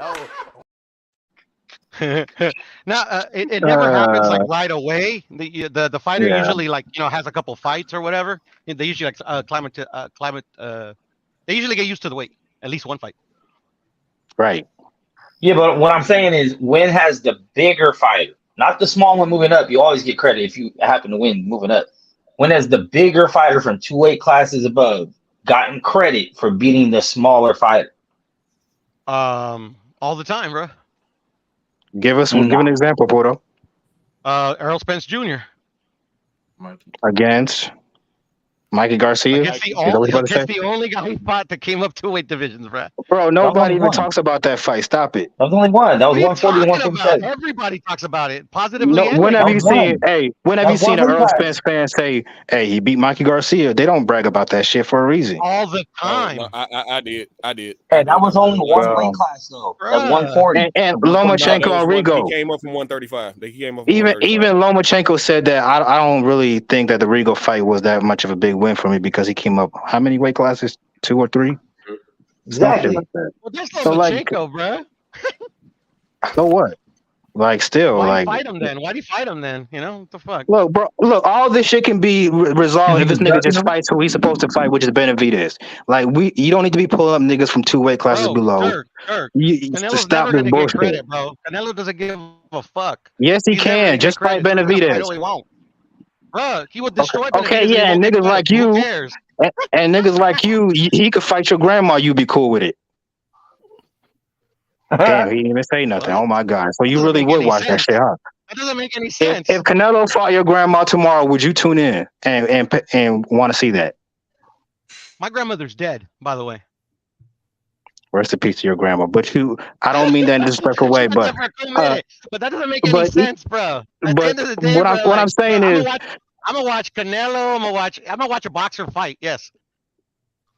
So you're okay with him fighting anybody, each and anybody, right? Well, not anybody. Like if you would fight Jake Paul, yeah, I'd be like, what the fuck is he doing? You know. So as long as it's like a professional boxer, you're cool with it. What happened? Jake Paul is professional boxer. Don't play. No, he's not. Come on, man. What'd you say? Don't play. So you was cool with the Yildirim fight, and don't give me that bullshit. It was a mandatory. Of course you're gonna say that. It was. No, it wasn't. Lord knows how Yildirim of all people became mandatory. This is true, Mark. The truth is the truth. It was a mandatory. And it's not fishy to you that him and Yildirim are like sparring partners and they're real close friends and shit. And that's crazy how Yildirim was never a mandatory and then he just had the belt. No, that is crazy at all. He's a the thing that was fishy for me that he shouldn't be the mandatory because at the end of the day, like the judges ruled that he lost to Durrell, but then they said that no, blah blah blah, they got it wrong and shit. That's like the only time I think I've ever seen like somebody like. Well, actually, not the only time. But anyways, at the end of the day, bro, like that's not on Canelo, bro. It is when he requested it, though. He didn't request it, bro. He requested the WBC belt to be on the line for the Liam Smith fight. Versus it wasn't Callum when that fight was signed. It wasn't included. Smith versus Callum. Callum. There you go. Callum Smith. Yeah. So when they signed that contract originally, that belt was not on the line. Then if he loses his shit, that's not how that works. That's not how that works. Fraud. That's Canelo. I said what I said. I do agree with one part. Is like I guess out of everyone, Canelo's kind of earned the right to kind of pick and choose a little bit. But a fighter like Boots will give Canelo hell. Matter of fact, I will pick Boots to beat Canelo right now. Boots would never ever beat Boots ever. Boots would never beat Boots? Only Boots fanboys would think Boots would beat Canelo, bro. He would. Stylistically, I think Boots. Beat Virgil, bro. Why do you think he's been ducking him? Well, Virgil's asking. You better hope he can never fight again. So, bro, that I do hope because I said that. That he died. Stylistically, I mean, like while he was healthy, bro. Boots never said his name. I said that, and let me tell you why I said that. Canelo struggles. Yeah, I swear, I stand on it. I'm not going. Been smoking today. I need some of that weed. You got. I don't smoke. He just loves Boots. He just loves Boots. No, let me tell you why. Canelo. We all know Canelo struggles with people that have a great jab and that can move. Boots can do all that. On top of that, he's big enough to go to 68. Let's be real. Like I feel like he'd be comfortable with that weight class. I think he'll beat Canelo. Him to move up, but he won't. Yeah, you're not gonna see Canelo get in a ring with a guy like Boots, that type of style. That's why he don't want to fight Crawford, bro. He's gonna fight Crawford.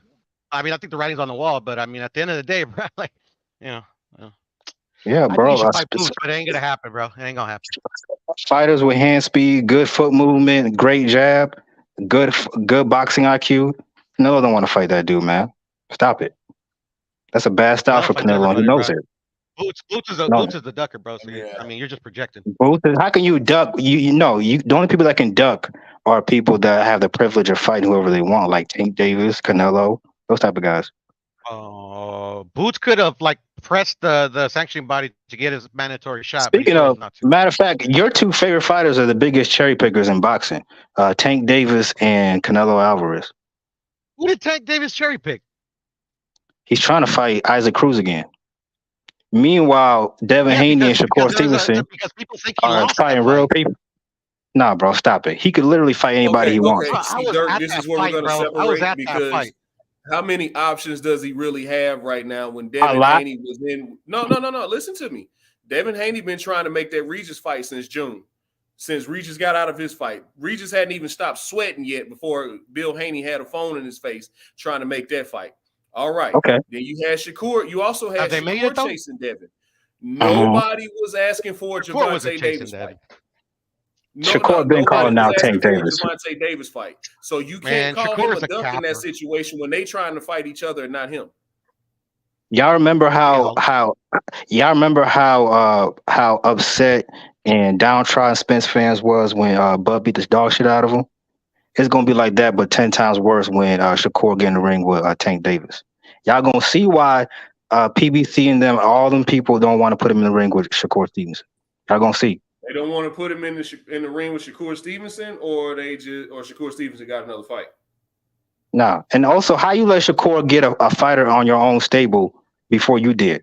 Tank should be fighting Frank Martin. That's an easy fight to make. Frank Martin ain't in his stable. He's not a PBC fighter. Frank Martin, you said in his stable. They have different promoters, by the way. That's what I mean. They're not in the same stable. That's what I mean. The same promotion. My bad. So, yeah, same promotion. Why is a Tank and Frank fight not possible all these months? Once again, Tank Davis fights for GTD Promotions. Frank Martin fights for Man Down Promotions. They have different promoters. It's all intertwined. It's all intertwined. Don't do that, DJ. Cut that shit out, man.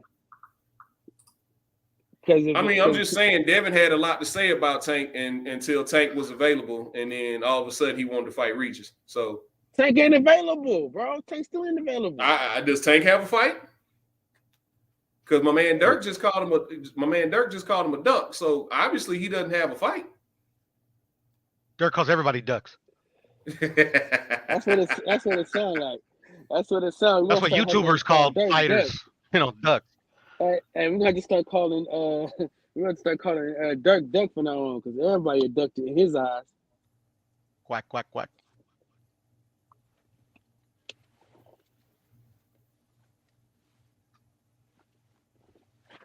Cricket. That's all I'm saying. When I can't call Tank a duck, because when the metal meets the meat, like all of a sudden all these guys is busy all of a sudden when Tank don't have a fight. I don't hear nobody calling his name trying to get a fight with him now. Besides Pitbull Cruz. So when Devin ran off, wanted to make the Regis fight, which is cool. I have no problem with that. But don't sit up here and act like Gervonta Davis is ducking you now. Shakur Stevenson, same thing. You wanted Devin Haney. You couldn't get Devin Haney. Now you're about to give Frank Martin for a belt. Your priority right now is to get another belt so you can try to coax Devin Haney into a fight. I don't see nobody beating down Gervonta Davis's door besides Pitbull Cruz trying to get a fight with him. Tank and Ryan are like the only ones that have given us a fight that truly everybody wanted, bro. So how can you call them ducks? What'd you say, Piro? I'm sorry. No, my bad, DJ. I was cutting you off too. My fault. No, I was just saying, how can you call Tank a duck when he's literally giving us a fight that truly everybody has wanted? And like right now, I want him to fight Devin. I was hoping like hell that Regis fight fell through so he can fight Devin. He still hasn't fought. He still hasn't signed to fight Regis. No, I think they trying to work some stuff out right now and trying to get that fight maybe late December, because shout out to L-Dub. He released Matchroom. He released their schedule. I didn't see Regis and Devin nowhere on that schedule. And they have a schedule all the way up until mid-December. So maybe they can work something out in between then. Well, that's the thing, though. Either late this year or early next year. Regis is with Matchroom, right? Yeah, correct. Yeah, at the end of the day, we don't know like Devin's promotional status. You know, like I've been hearing like he's a free agent again, but he could have signed with Top Rank again. So that fight might be on Top Rank. Well, that's going to become an issue because Devin's not signed to Top Rank right now. No, but we don't know that. Okay. As I'm saying, I haven't seen anything that like I know that he has his own promotional company, but I mean he's always worked with a company. It's never Painting Promotions, but he works with another promoter.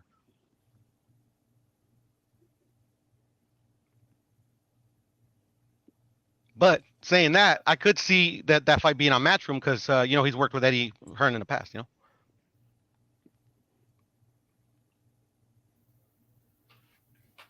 Yeah, and Eddie couldn't get him certain fights, but he took care of him. Like he made a lot of money over there with Eddie. Eddie got him every fight. Dirk backstage, Kyle. Dirk says he's backstage, Kyle. If you close to the yeah, I'm trying to get him in. This motherfucking phone keep freezing up and shit. The boots apologist. Yeah, man. I just think it's that time in his career. I don't care if it's Bud or fucking Cody Crowley. I want Boots to get his opportunity at a world title. He's earned that. I hope. Look, yeah. No, I agree. I agree. If Boots was in Tank's position right now, he would have been fighting people like Frank, Teofimo, them type of people. But Teofimo got a fight. Teofimo got a fight coming up. Against who? Jose Ramirez. But let's not act like they wouldn't cancel that shit in a heartbeat for a Tank Davis fight. Where'd you hear that? DJ? Bob Arum would cancel an in-house fight to fight Gervonta Davis? If a Teofimo and his people tell him to, yeah. Where'd you hear that? That's confirmed. Ramirez. Where'd you hear that? Not to mention Jermaine. Look, Tank could fight Jermaine Ortiz if he wanted to, even though he's a top-ranked fighter. They could easily. And would we give him credit for knocking out Jermaine Ortiz? Fuck no. Tank's almost 30 years old. No, is the answer. Yeah. Yes, you. Hell no. Honestly, there's really only three guys. There's really only three guys that we want to see Gervonta fight, and that's Devin, Shakur, or Lomachenko. There's the only three guys we really want to see Gervonta Davis fight. Anybody else, it doesn't matter. Here's this we. Here's this we. Antoine Russell. If he goes up and knocks out fucking Rolly and gets a belt at 140, we won't give a shit. It's three guys we want to see him fight. There's another we. There's another we. There's three guys, and everybody else outside of that ain't shit. I'm down to see him fight Keith Thurman. You out of your damn mind. Just say I want to see Tank fight Shakur. I want to see I. The correct word is I. Wait, so you think I'm the only motherfucker on this world that wants to see Tank fight Shakur Stevenson? No. I said there's only three guys that people will accept Gervonta Davis fighting at this point, and that's Shakur, I'm people, by the way. Shakur, I know you hate Shakur. Those are the only three names. No, I don't hate Shakur. That are acceptable for everybody that's not a Tank fan or for boxing fans, period. Hear me out. That they want to see Gervonta Davis fight. Anybody else ain't shit to them. Think about this for a second. Dirk, I can't hate somebody I don't know, so I don't hate Shakur. Okay, Pudo. Think about this: Tank Davis versus Subriel Matias. Tell me that's not a dope ass fight. Yeah, to the purists, but to the casuals who Tank Davis appeals to, absolutely not. Well, do the casuals at this point care about Isaac Cruz? The casuals are the ones buying the shit. That's why Tank and Ryan did way more than fucking Earl and fucking Bud did. I understand, but what I'm saying is, okay, at least with the Tank Davis and Subriel Matias, you can what's the word I'm looking for? Promote this dude has all knockouts in his record. You know, like that's easy to promote. He can't speak English. Yeah, he can't speak English, but he looks the part. He looks like a motherfucker that kills people. Like no, and he hasn't beat anybody of name. That's okay. You can just promote. They didn't give a fuck about that when they fought Rolly or fucking Isaac Cruz, so they can do that shit with Subriel. See, but Rolly talked himself into it. No, Rolly didn't talk himself. I just want Tank to fight somebody. Goddamn it, is that asking for too much? Max, do you like follow the sport of boxing, bro? God damn, like Rolly didn't talk his way into it. Yeah, no. if you were Tank Yeah, Davis, no one on his resume came off some lackluster performances and still got the Tank fight based on him just talking shit. No, he beat Jackson. Well, he robbed Jackson Marinez and became Tank's mandatory. Somehow. Like, Google is your friend, bruh. I mean, like. Okay, but Tank, just like all other top fighters, he can do what he wants. No, he can't do what he wants because he didn't want to fight fucking Rolly. He never wanted to fight Rolly. He could have won his mandatories like fucking Canelo does. Just pick and choose which ones he wants to fight. Like I said, cherry picker. Some shit. If he wanted to, yeah, Tank could. But I have the same problem too. Tank is almost 30 years old and he doesn't have like those guys. What's Tank's signature win? Like for real, Pedraza? Leo Santa Cruz. Leo Santa Cruz. Santa Cruz is good. Yeah. Wow. I mean, for years. I think in Tank's little world, it's like there's a difference because even without signature quote unquote wins, he has highlight Hall of Fame performances. Like he does what you're supposed to do to niggas you ain't heard of yet, or motherfuckers that are barely on the cusp. He knocks them the fuck out and gets them out of there. You don't struggle with them. That's not even that's not heard true. of him. That don't mean shit, bro. Tank has never put on a masterclass performance on anybody. What? Yes. I'll repeat what I said. About? I'll repeat That's what crazy. I said. Tank has never put on a masterclass performance on any fighter. Like I think he has multiple. What I mean by masterclass performance, I mean Bud versus Spence, Floyd versus Gotti, Floyd versus Corrales, that type of shit. We ain't never seen Tank do it to anybody. You don't think he did that shit to Ryan? That to Leo Santa Cruz. No. What are we talking about? He didn't beat the shit out of Ryan. He knocked his ass out, but he didn't beat the shit out of him. Did he punish Ryan Garcia in that fight? I mean, I'm talking to he casuals didn't. right now, so y'all ain't No, gonna but understand somebody anything. who wasn't on his level, he got him the fuck out of there in 7 rounds. Okay, but it wasn't like some down because he was really what's the word I'm looking for? He was I mean, he beat Pitbull one hand. I mean, that's Pitbull, bro, and that wasn't no master. Pitbull is He's not a two-weight champion, He knocked bro. out a 4-division champion in 6 rounds. Yeah. Okay. A really good champion too. That's never He been knocked won out. his that has a first fucking title cast by iron chin. knocking out an undefeated champion. What are we talking about right now? That might be his best win, Pedraza. That wasn't a masterclass performance, though. I don't thought he view did that really fight well. as that was not as dominant as Floyd versus Gotti or Bud and Spence. That's masterclass. So you're talking about hit. Masterclass You're talking is a about word, just hit bro. and don't get hit. Masterclass is a Then. word, Like bro. I'm talking about Masterclass like is a when you word. beat the dog shit out of somebody and like people gonna remember that ass whooping for a long time. We We ain't never gonna seen remember Yeah, that. they're Leo never Santa gonna Cruz forget Oh, they're Leo gonna Santa remember Cruz Ryan. getting Forever. put to sleep, bro. Like y'all remember when We're Tank never beat the gonna dog shit forget out of that. this one nigga? And Boots hasn't We done ain't shit, gonna bro. talk. Matter of fact, Boots done Hey, that. hey, hey, before Piro, Tank I'm has not Boots gonna one hasn't cut done you. a year. Hey, listen. motherfucking thing. Boots Hey, hasn't That's done Piro. right. Hey, Piro. That's Piro, right. I'm Bring not it back gonna home, keep Piro. Hey, Piro, I'm not Stay on gonna that side, keep Piro. shots Don't at do this. Deron Ennis though. Piro. That's what we're But not gonna do is throwing shots, nigga. Yeah, like what the I'm not fuck throwing Boots do to shots. you? I'm just speaking the It's just truth. I'm that. just speaking the It's truth. that. That's all. That's What all, Boots do to man. you, Piro? Hey, and Boots he had a and mess. Ryan are the Boots did have same fucking fighter in the terms of accomplishments. They haven't done Oh, nothing. okay. I was about to They say haven't done because if nothing. you really believe that, you don't know Boots, shit about Boots. The Hey, only Piro. the only people talk about Boots because he's undefeated and he has a lot of hype behind him. That's it. But Why does he have a in lot of hype around reality, him? There must be a reason. because Is there's it because people of like his? you that defend him Is it ducking because? and fucking Is not it doing because it shit. just came out of nowhere? Or was it just puff of smoke or like? Why is there hype? No, It must be a it's reason. called overhype. Okay, why is it Because over?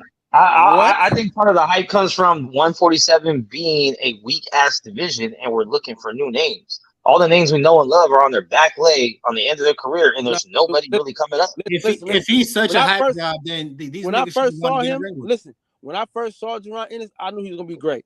I told DJ, I'm listening. Go ahead. tell these niggas, man. I've been listen. 2019, I said Deron Ennis was that dude. Years ago. And since about 2020, 2021, I've been wanting since about 2021, I've been wanting him to get a title opportunity. Yeah. I just feel like he's earned his opportunity at a world title. Who he fights is of no consequence to me. I feel like he's earned an opportunity at a world title. And to keep saying this man, he ain't ready, I just don't agree with that.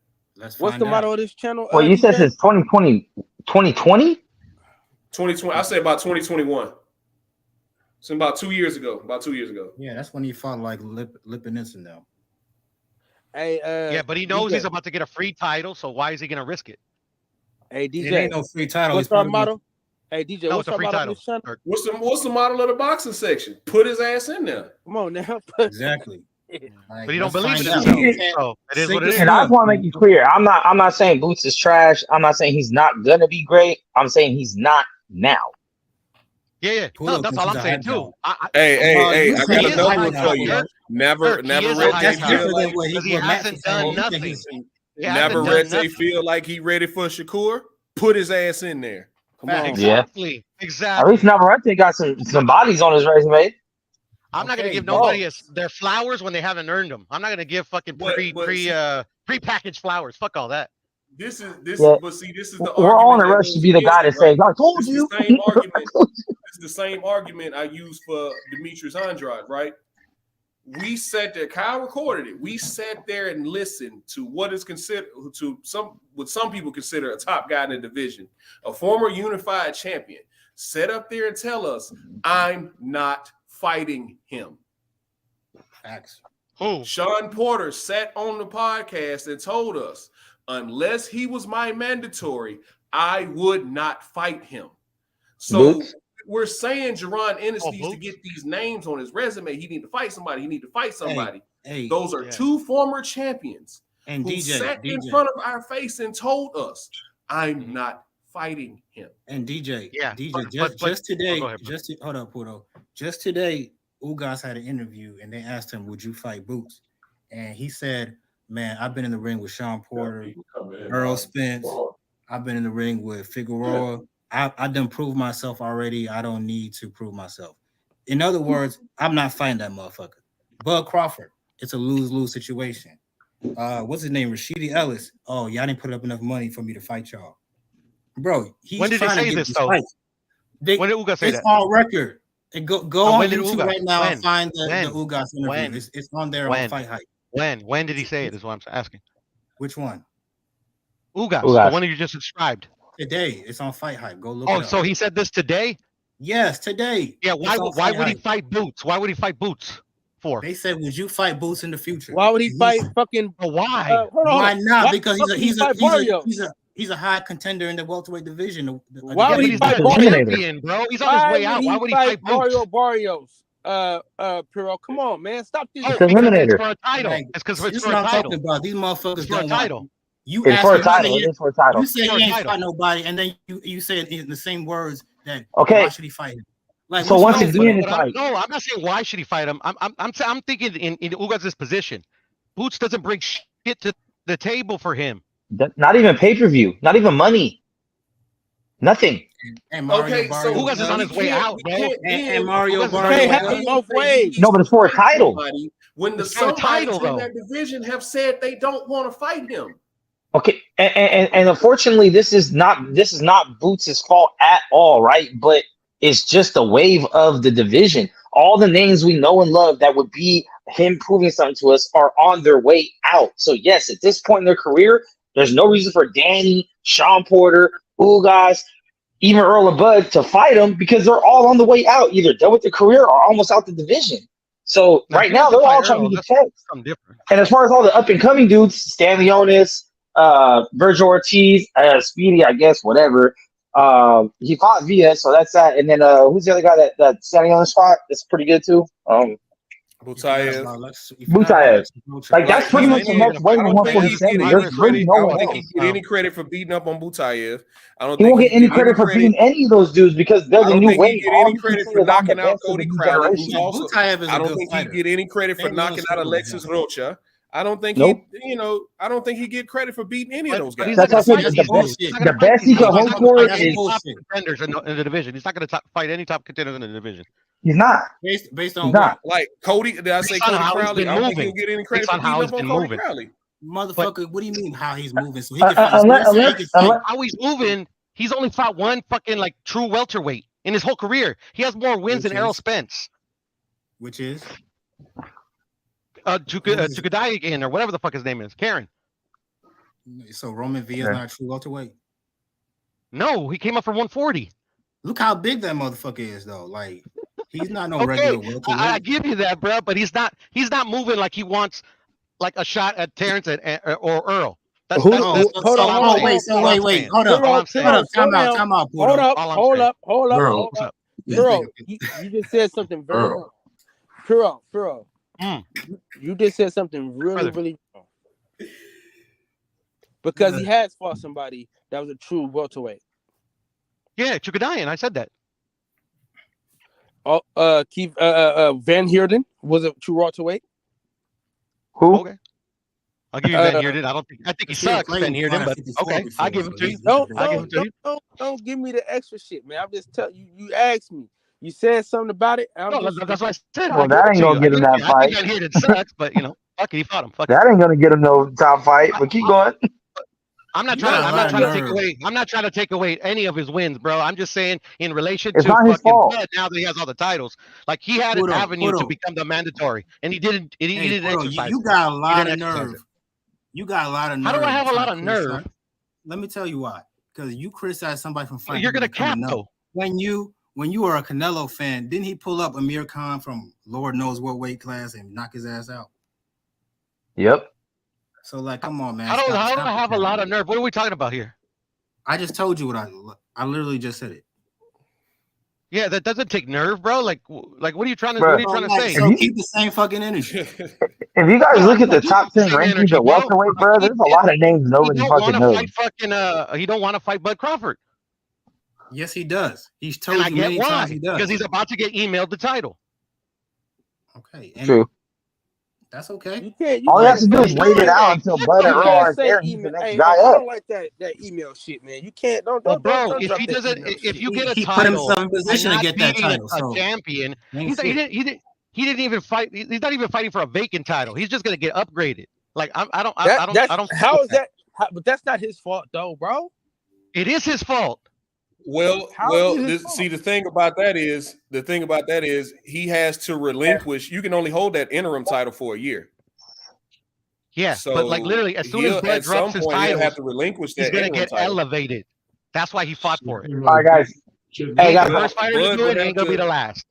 No, he got out the other sanctioning body. He got out the other sanctioning body because there was two guys ahead of him. Nah, that's why he got out of the WBO. There was two guys ahead of him. Hey, I have a version of. I just never liked the way motherfuckers get titles that way. Like I didn't like how Devin got it, but that feud is over. Devin already proved himself. He's the best at 135. I just want these other fighters to follow suit. He's got the belts. Yo, now this is just a version. I don't know if it's official. It's a version of the top 10 welterweights, right? We got Bud and Spence, obviously. Boots is right there. Now, these are the other names. None of these names will propel him. Spence said he ain't coming back. So, all right, whatever. The other names: Stallionis, Cody Crowley, Alexis Rocha, Solomane Sissoko from France, Roman Villa, Rashid Ellis, Sakharam Giasoviv, and Ikao Usam. That's it. I don't know that is either. Exactly. None of those names are gonna get him those fights. It's just not in his favor. It's not his fault. He just came at a bad time when welterweight division is dying, damn near dead, and he's not gonna get a big fight unless it's maybe if he beats maybe if he beats Thurman and Stallionis, and it kind of be like, all right, bro. Thurman ain't fighting him. Stop saying Thurman. Exactly. Ain't fighting him, bro. That's what I'm saying. None of these, he's not gonna have the best he can do is just hold on to his number 3 position, wait till 1 and 2 leave, and then you're the next guy up and just defend. It's kind of like I come from a different. I'm sorry. Go ahead. It's similar to how Bud's career first panned out. Motherfucker was not trying to fight him. Basically, it took Bud a long time to get the fights he wanted. The Boots might have to go that same route. It's just sometimes you can be too good for your own good. Sometimes you can be too good for your own good, bro. Like it is what it is. That's boxing. It's never been that way. It's never been that way. Oh, sorry. Go ahead. Get mad at Demetrius Andrade because he won all his titles were vacant. Like, he's never beaten. He's never taken a belt off a champion, but he won his belts in the ring though. And when people have a problem with that. See, I mean, pretty much it's the LeBron argument, bro. Like, It's a LeBron argument. It's not LeBron's fault that the Eastern Conference are so fucking weak in the era he played. It's not his fault. He thrived in it. He benefited from it. It's not his fault. See, what I hope, obviously, that and it's not Jordan's fault that the rules were slanted toward him playing one-on-one against teams too. I mean, it was illegal to play zone defense back then, but that's not a hit on there. Please. Zone defense is easier to score on. Yeah, but you got to have the names on your resume, bro. Like, that's why I hope Boots don't end up like Andre Ward. And I'm not trying to disrespect Andre Ward because he's a great fighter. But Andre could never go over on the mainstream because there was no super fights out there for him. He was too religious. Bro. Oh my God. It was a personality. His resume is crazy. You're crazy, Dirk. His resume is crazy. His personality wasn't what sold. Okay, but you can get away with that if you have an exciting style, though. Look at Tank Davis. Yeah, he don't have an exciting style either, though. So it's one of the he fought the fighters. That's the one thing Boots got going for him because he might not be the most personal person, but he's got an exciting style. So he might be able to become a pay-per-view star, maybe. You don't want him. I think he has a great skill set. You don't want Boots to become Boo Boo. That's what you don't want. Like you want him to become an Andre Ward. Exactly. No, he's not gonna. Yeah, I would prefer him to be more like a more active Earl Spence. He does. Because horny motherfuckers keep bringing him up. Man, speaking on Earl Spence, man, what's this thing that I seen today that man he got rid of Derek James? That was fake news. That's cap. That's cap. Yeah. Okay. Hasn't been confirmed. Yeah, Hey, I want to shut down any notion that Spence fans think that he gonna win this rematch. Hell no. What? I'm just being real with y'all, bro. I mean, crazier things have happened. Yeah, in but the history of boxing, the motherfucker that makes adjustments usually does better in a rematch. Meaning the fighter with the higher boxing IQ, and that's Bud Crawford. So any adjustments Earl makes, Bud will make 2 more. It's not gonna make no difference. It might end up being worse. Can't teach your old dog new tricks, man. Earl's gonna be setting his way as soon as he gets caught. He's going right back to who he was. But I'm not trying Earl to be cheat. It's like Wilder in the Fury fight. I never he know. can cheat all he want. Look, I'm not trying to be cliche-ish, but Bud really is a computer in that ring. Like he makes adjustments within rounds, not within fights. So anything that Earl is gonna come with, Bud's gonna have an answer for it. It's not gonna be any difference. Yeah, the odds are low, but I mean, stranger shit. And what's he gonna do anyways? He fights the way he fights. He's not gonna change now. I agree. I knew he was gonna get stopped. He's gonna get stopped again. This time it's gonna be worse. I agree with you. I mean, totally maybe with bigger gloves, and maybe he might not knock him out this time. But he's gonna knock him out. He get knocked out. He get knocked out. This is the end of career. It might even take him longer to knock him out because I think Earl gonna go in there a little more defensive. And you know what should be a red flag? He went immediately into the rematch, meaning he didn't take a tune-up, nothing. That means he's not confident. He had to. That means he's not even confident. Well, they might have been in the contract, but he's not confident that he can. That might have been. That might have been. It's in the contract this year. I think it's in the contract that it has to happen by the end of the year. Okay. Ain't nothing to think. It is in the contract. All right. But I didn't want to speak in absolutes, Piro, because I wasn't absolutely sure. But what I'm saying, DJ, you speak in absolutes all the time, bro. Come on. Man, I speak my opinion, man. Yeah, in absolutes though. But I want to be sure about that. The contract ain't my opinion. I want to be sure about that. My opinion is my opinion. Like that won't change until I see different. I like that. I like that Earl's getting right back in that motherfucking ring, man. I like it. Yes, he got heart. He got no other choice, man. He got no other choice. No, he had a choice. He could have said, bad idea. Fuck that shit. I don't want no more. That's a bad idea. I mean, what other option is there? That's a bad idea. Biggest payday available to you. Honestly, I think he should have took a tune-up fight. God damn, Real Miles finding. He lost his chance. I know one damn thing. You better retire after this fight. Yeah, this is going to be a retirement fight right here.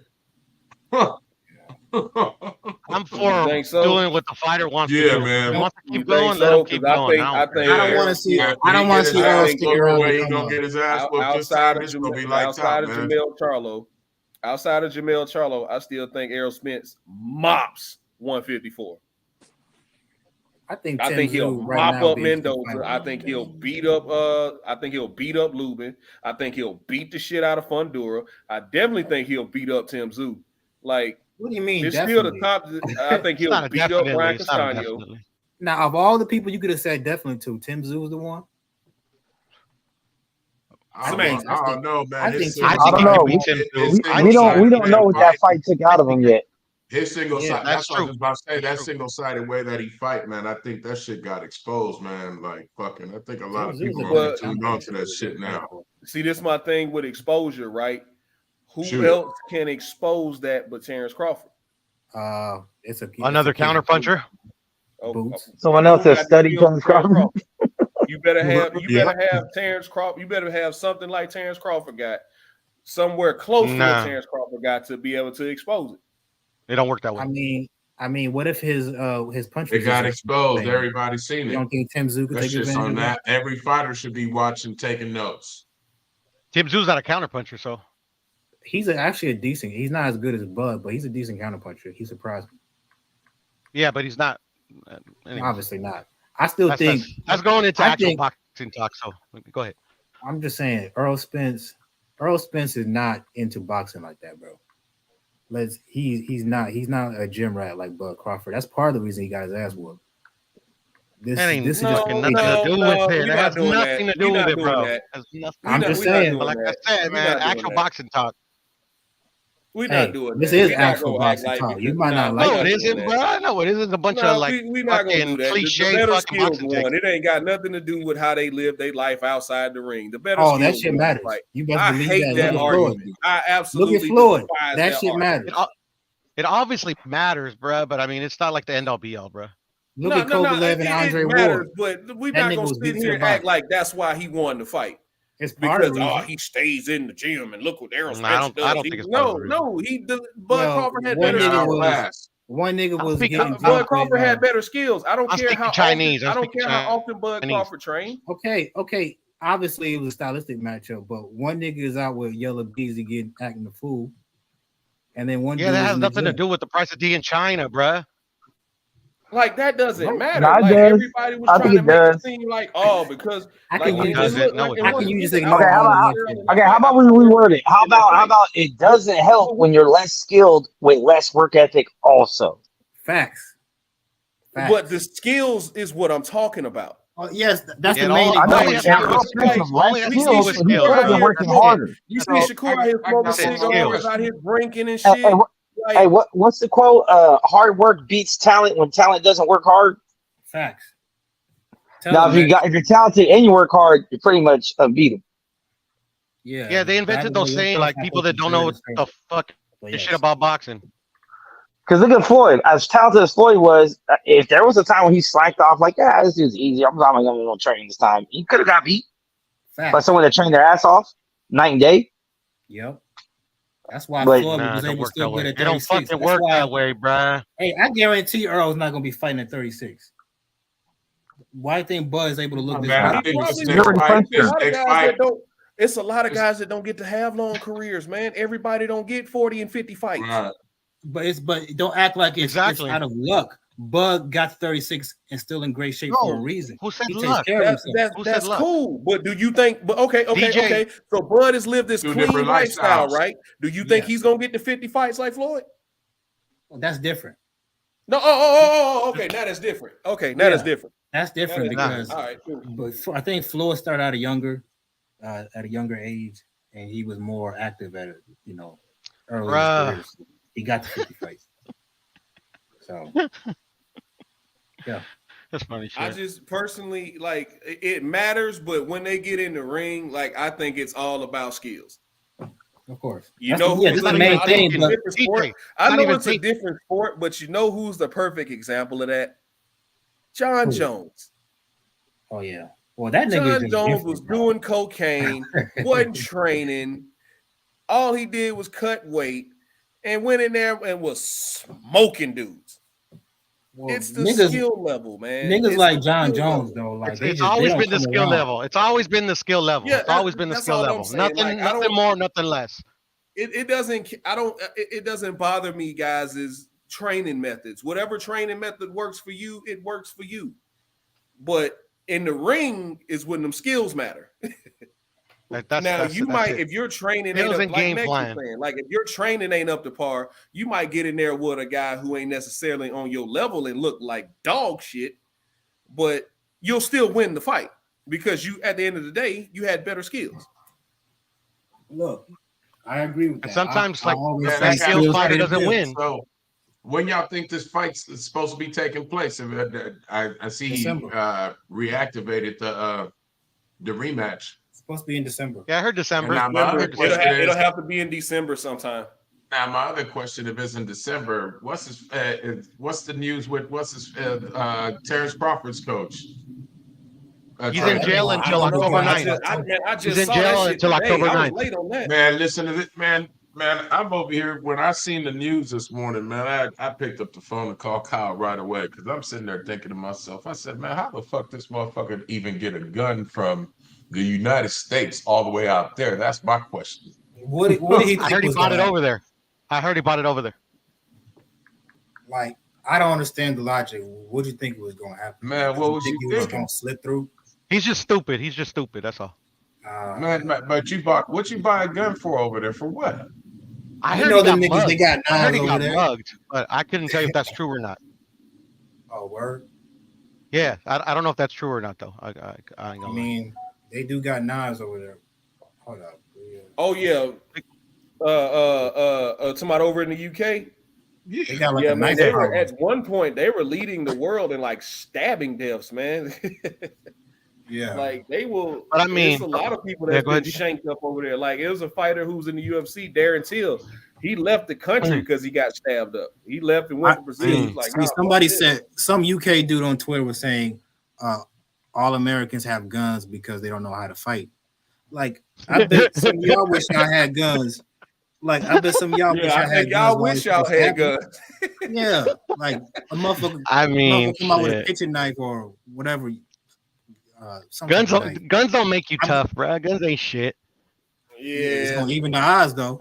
Guns help a lot. I've seen where guys who had a gun and still got beat up. So exactly, you know, I mean, I grew up in South Central in the 1980s, bro, in the height of the crack epidemic, and I'd never shot a gun. I never held a gun in my life. Hey, Pudo, you can't beat up everybody, bro. I'm still here. So, no, I ain't trying to either, bro. I'm not. All I'm saying is like, literally, guns don't make you shit. If 5 motherfuckers break into your home with your family inside, you gonna want a gun. Like I said, I grew up in South Central in the 80s. Ain't nobody ever broke into my house. Damn, you old.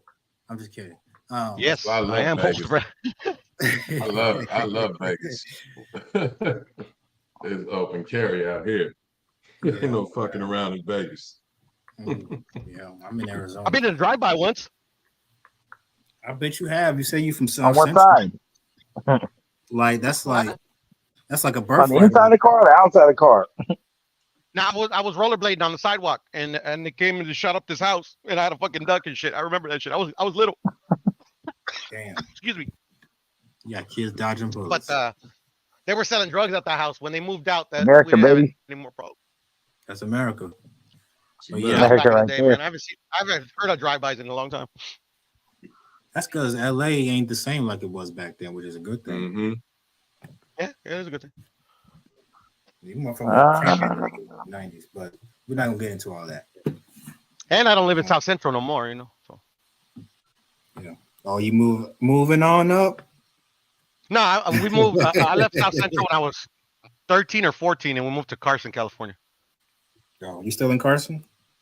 No, I bought my house like I don't know, like a year, 2 years before the pandemic. I live in La Puente, California. La Puente. Yeah, but my dad still has his house. My mom and my dad, God rest their souls, they still have their house in Carson. That's where my sister lives.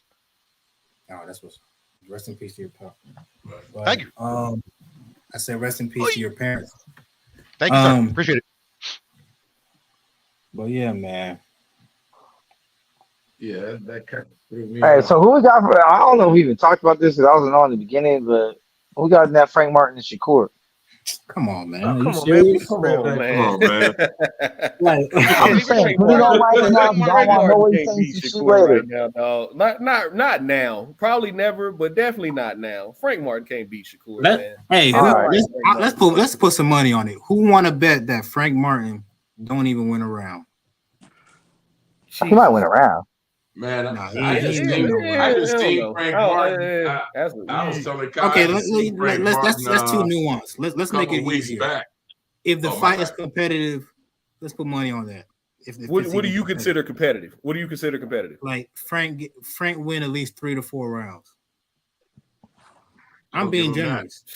I don't give him that. Wait, are you talking about him actually winning those rounds, or are you talking about Shakur taking the round off? I've never seen Shakur take a round off. But Shakur give it to you. If he take a round off, I'll give it to you. 3 to 4 rounds. No, I think Shakur dominates easily, like the Valdez he fight. Might not stop him, but he's definitely gonna dominate. I just seen Martin, man, in Vegas, and I was telling Kyle, man, I swear, like, I don't know, just from what I seen, I don't know, it's just too much hype. And I'm happy he finds Shakur. I hope Shakur get the job done in fashion too. Dude, I don't know, it's just too much hype. I've been saying that Martin got the EJ rub. Yeah, that's all it is, brother. I know you hit people, that on the nail. You hit it on the nail. That's what. Go ahead, my bad. Yeah, I know people like are mad at Shakur because of all the talk and all the shenanigans or whatever, but I think they forgot this motherfucker can fight, and he's the best of all them dudes. I don't care what nobody say. He's better than Devin. He's better than Tank. All of them. He's the best young fighter in the world to me. Yeah. You're not gonna find a more skilled fighter than Shakur Stevenson. Period. So there you go. You talking about 135 in boxing? Nah, but it's not too many fighters you can look at and say he has very little weaknesses. And Shakur is one of those guys. The only thing you can really say is he's not the biggest puncher. That's a weakness. Not really, because he can punch pretty good. Like he's not pillow fist. He's got good pop. You know what I mean? Like him and Devin, like I say, got watch out power, not knockout power. That make you at least second guess. I dare say he got a little bit more pop than Devin. Probably. So, but either way, bro, like to beat a fight like that, you have to knock his ass out. That's why I get who gonna get knocked out? To beat a fighter like Shakur Stevenson, you got to knock his ass out. Like that's why I give Tank a chance. But Devin, hell no,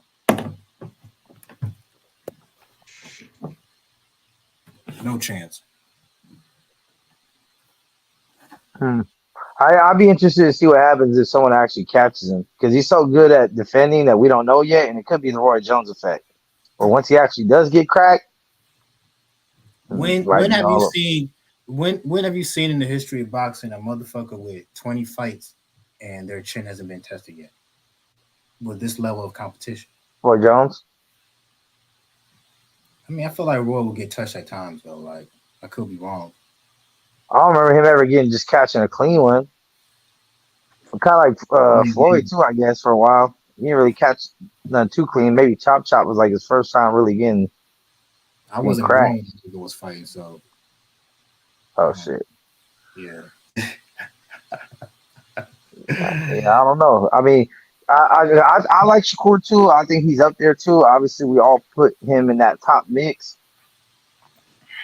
but he's only beat Valdez. I mean, cool. So, if you want to be fair, we're calling apples. His resume, his level of competition isn't the best either for him to be on this level. Okay, but he's the next champion at least. Similar to Boots, it's not like motherfuckers kicking and screaming to fight him. No, of course not. So, and like I said, and different from Boots is he was actually a champion at a previous weight, even though he missed weight and moved up. So obviously, he shows some type of champion pedigree. I don't punish guys for not being able to weigh 130 pounds. Like your size is your size. Like I don't punish Jaron Ennis for not being able to make 140. Yeah, that would be crazy. So, yeah, it's I want to see all the dudes in there, but they're all really young, and I think honestly, we are kind of getting a little spoiled on a lot of these early big matchups in their early 20s because most fighters aren't even that good in their early like 23, 24, 25. Max, like, you know what? I would tend to agree with you if they wasn't giving guys title shots in their 14th and 15th fight. Yeah, that's crazy. You know what I mean? Like I know Lomachenko's the anomaly, but he got a title shot in his second fight. Like, yeah, he's an anomaly though. He's probably the greatest amateur of all time. Teofimo got a title shot in his 13th fight, 13th fight, something like that. Yeah. Shakur got a title shot in like his 12th, 13th fight, something like that. I want to say. I think people in the Olympics get fast tracked a little easier. It wasn't far into his career when he won the belt at 126. Yeah, I think if you're Olympic like pedigree, I think you get fast tracked a little more. Yeah. So like I have no problem with these guys fighting. Sugar Ray got a 25, 26. I mean, look at somebody like Devin. Devin's already 24 and already got 30 fights. Like okay, that's that point in y'all career where we expect y'all to be fighting each other. See, that's why I don't look at age. I look at the amount of fights these guys have had. That's why Boots and Bud had to come out the mud the hard way because they didn't have that Olympic pedigree and hype behind them. The fast track, yeah. So that's why it was easy. Or amateur, or a long amateur career where you can be like, this dude's 102-3, like. Yeah, there was no buzz behind them, so they had to create their own buzz, and that's why it was easier for dudes to avoid them.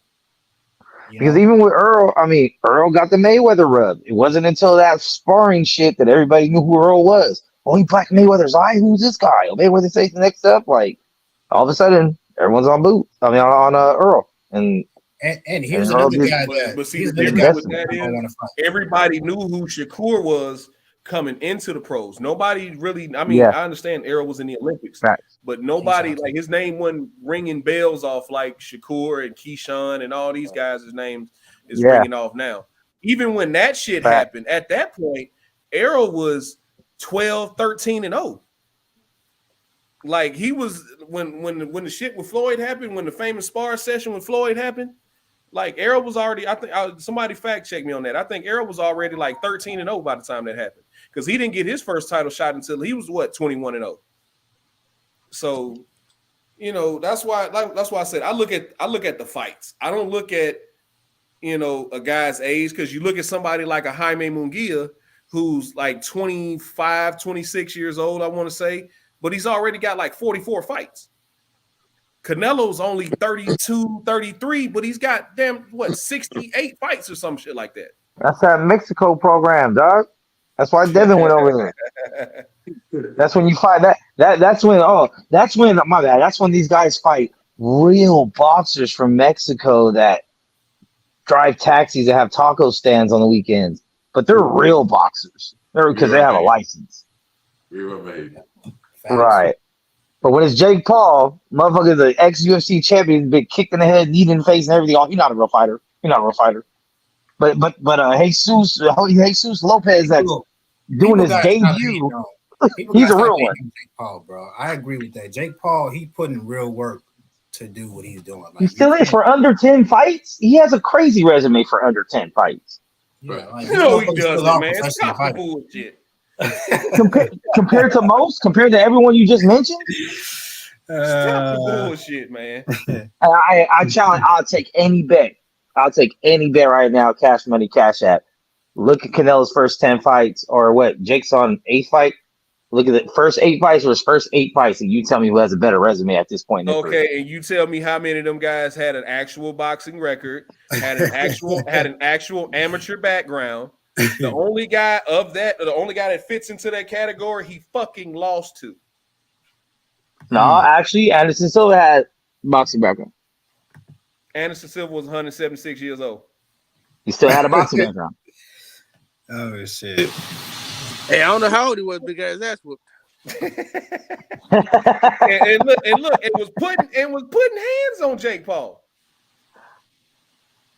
Yeah, Jake Paul dropped this shit. Until that 40, how old was he? 46, 47?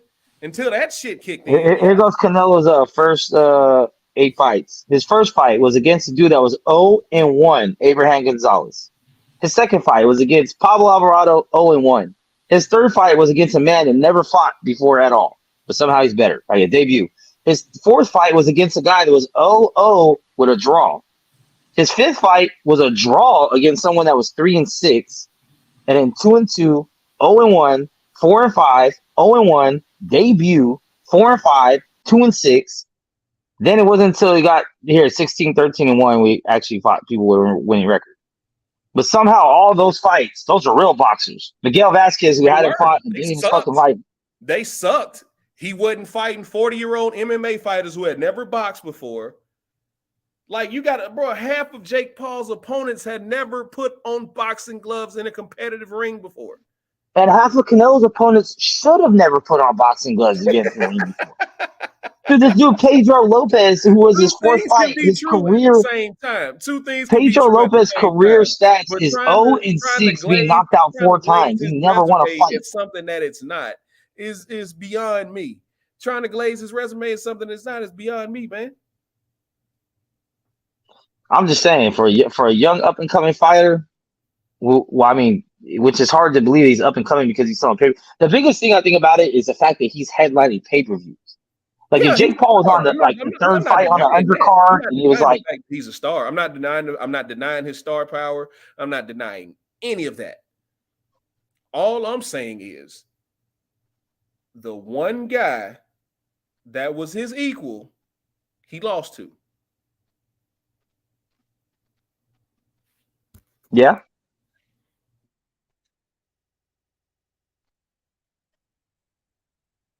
I mean, Bernard Hopkins lost his first fight. He lost to. I don't like how you talking, DJ. I mean, you ain't gotta like it, but it is what it is.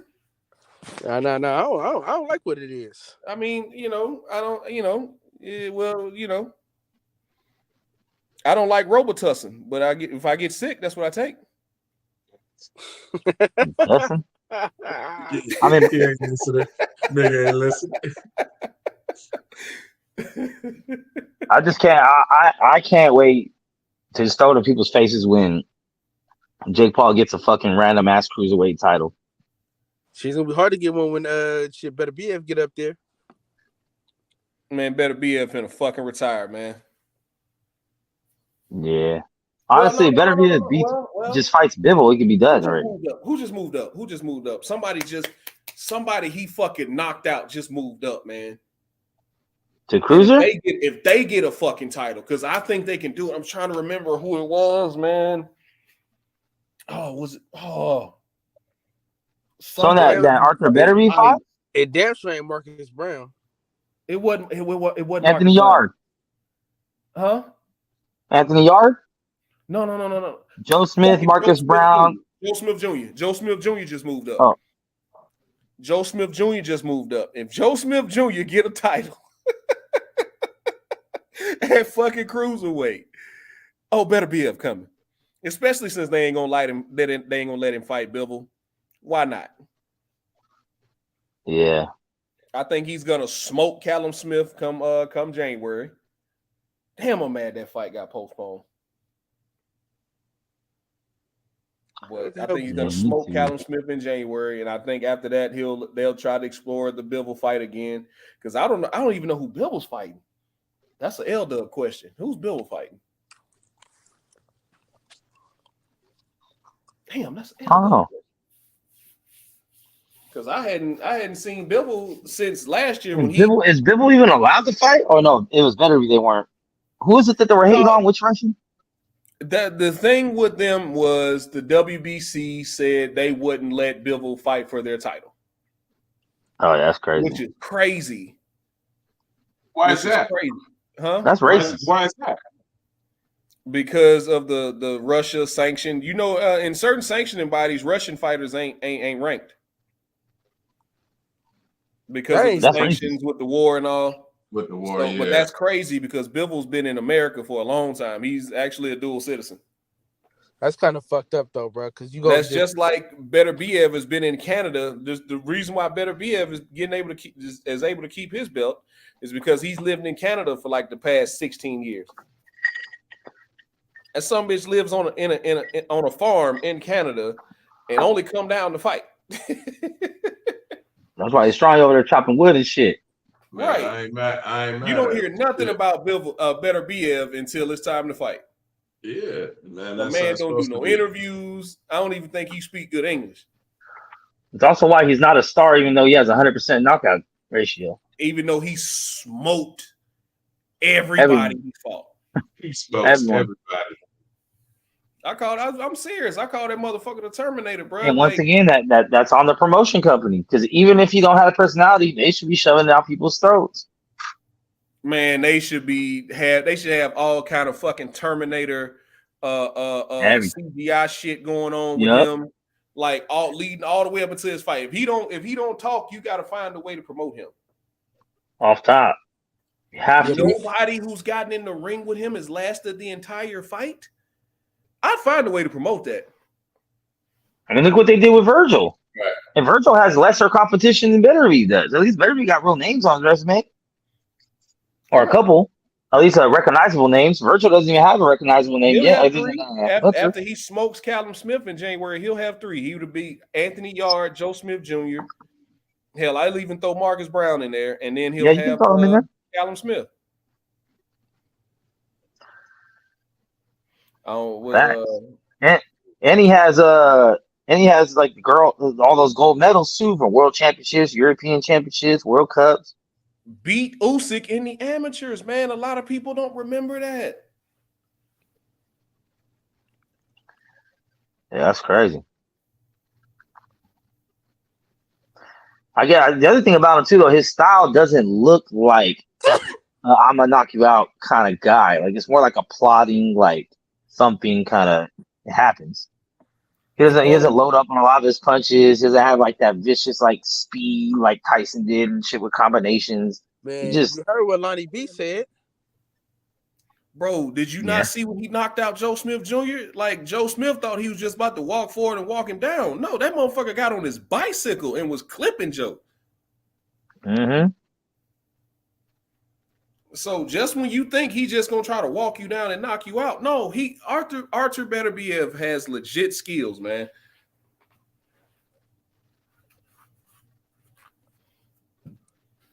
The Terminator. Yeah. I watched that man, and this is why I called him the Terminator. I don't know why people started biting that. Shout out to Tim Bradley, but I started calling him the Terminator after I watched him get after that headbutt happened against Marcus Brown. I watched him get his shit split wide the fuck open, right down the middle of his face, and it didn't do nothing but piss him off. Because after that headbutt, it was a decent boxing match before that. But after that headbutt, he proceeded to beat the living shit out of Marcus Brown.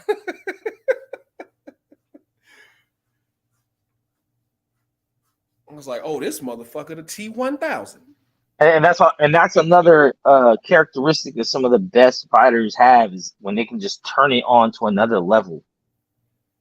Like Tank has that, Bud has that, and certain fighters where once they flip that switch, oh what? They're winning. Oh what? This, the score or whatever.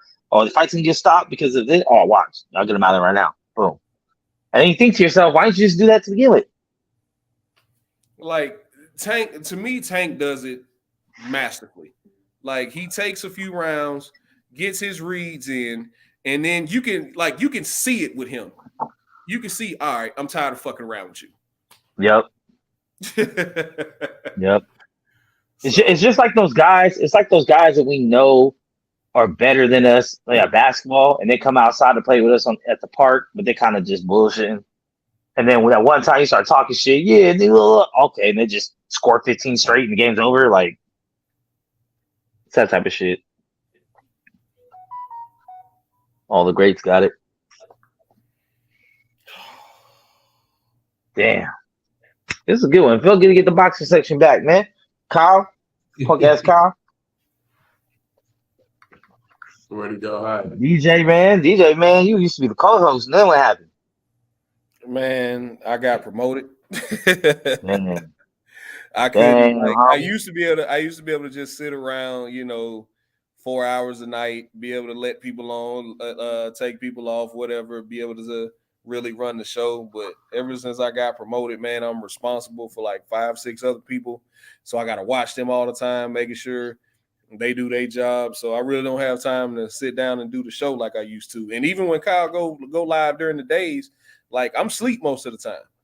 So yeah, man. It ain't nothing. I'm still here. I'll go back and listen to the playback. And even when Coop does his show, I'm still there. I'm still there listening. I was gonna say onto the UFC shit. That whole time, bro, I thought what's his name was fighting the good Sergey. No. He was fighting Spivak, not Pavlovich. Yeah. So when I heard he knocked him out, I was like, damn, for real. But then I was like, never mind. No. They keeping Pavlovich on ice. They keeping him as the backup fighter in case Stipe pulls out. Because let John Jones tell it, he believes Stipe is going to pull out. He's been kind of hinting at that in different interviews. He was like, we were supposed to do because tickets are about to go on sale at the end of September, and they were supposed to do like a press conference or something, but he was like, man, we hadn't heard nothing from Stipe. So he thinks Stipe is gonna pull out. So if Stipe pulls out, the UFC got Pavlovich right there to step in.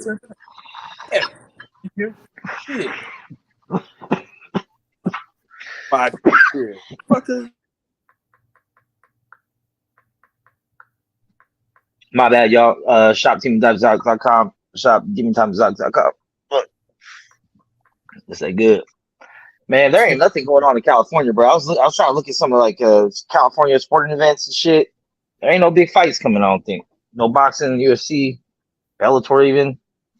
Play Bellator as a company. You got Sean Strickland and Izzy this weekend. That's not in Cali, is it? No. You just talking about in Cali. Oh, okay. Yeah, that I can go to. Oh yeah. Yeah, from SAC to LA to Dago to the Bay, there ain't really nothing for the rest of the year. So, yeah. But I'll stay tapped in with LW, see what boxing events are coming, and then see what kind of local shows y'all got going. Nah, fuck all that.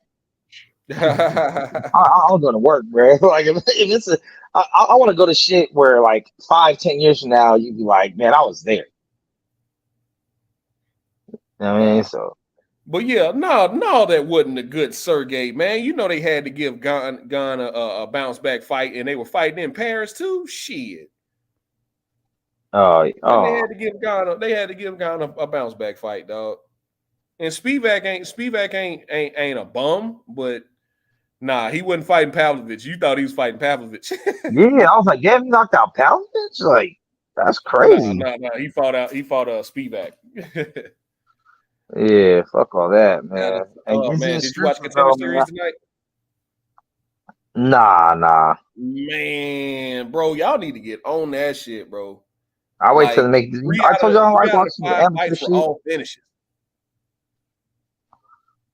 I want to see what people do against the big dogs, man. I don't care about the come up. Oh man, I watch it all. Same I thing got when I see too invested in the younger age. Same thing when I see a Showbox card on. I want to see what these guys got because that was the first time I saw Devin Haney on a Showbox card.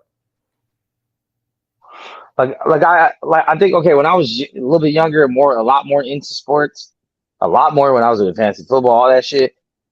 I cared more about trying to find that next dude, like who's gonna be the rookie with the breakout year, who's gonna be the young fire. Now I don't give a fuck, man. I've been wrong so many times, or I've been led astray so many times. Like, let me know when they get to the big stage, and then I'll tune in. I don't have no problem being a little bit late on someone. I have no problem dealing with people telling me, man, I told you 3 years ago this dude was going to be nice. That's cool. And that's why I make it a point to say when it comes to Boots, I'm not saying Boots is trash. I'm not saying Boots ain't going to be shit. I'm just saying right now, you can't put him in the same sentence with guys who have actually spent their whole career putting in work against people. Like, if you want to just say skill set, like if you're watching two silhouettes fighting and you don't know who's fighting who or whatever, I get that. Say, hey, this guy has this nice skill set. He has good footwork, good defense, or this. Cool. But then the next question comes, who did he do it to? and that's where it started losing. And honestly, Shakur, I love Shakur. Been watching Shakur since the Olympics. Seen him cry when he lost the gold medal. But he's beating just Valdez. And now looking at it, Valdez really ain't shit. He lost it to Robeisy. See what I'm saying? And now look at Robeisy. Yeah. And Robeisy's another. He's a nice one too. He's cool. He's cool too. Bitch. I like that motherfucker, man. Hey. What's up, man? Okay. All right. Don't know what that was about. Yeah. Chris said Jones got to stay heavy in case he fights Sergey. I mean, I think he can wrestle either one of the dudes down easily. I don't think it matters. I think he smoked Sergey or fucking Stipe. So. Yeah. If anything, I think Sergey is a more dangerous fight just because of the hands. That's it. I mean, I guess Stipe might have a little bit better wrestling pedigree, but both their pedigrees ain't shit compared to Jones. So. Right, you better have better hands. You better have better striking than John to compete with him. Nobody's ever been able to out-grapple John. So your hands better work. Oh yeah, or your feet or something. Yeah. I'm ready, man. Hey, if I can, man, I'm gonna try to be there if I can. But the way these finances is looking, it does not look promising. Matter of fact, I might not even be doing shit for the rest of the year, bro, trying to get my money back right. So. I need it. Yeah. Damn, so that means no New York, huh? It ain't looking good considering it's only about a month and a half out. Yeah. Not even it's about a month and a half out, yeah. See, that's only like what, 3 paychecks with 2 rents. I don't think it's gonna happen. I got you. But if I find a way, I mean if I gotta eat some 90-year-old pussy real quick just to get cash in. Wow. All right. Light it up. Note, I'm gonna holler at y'all, man. Light it up. Yeah, we Hey, in wise words, a little EO punch y'all to breathe air, live life. Sorry to treat players meet.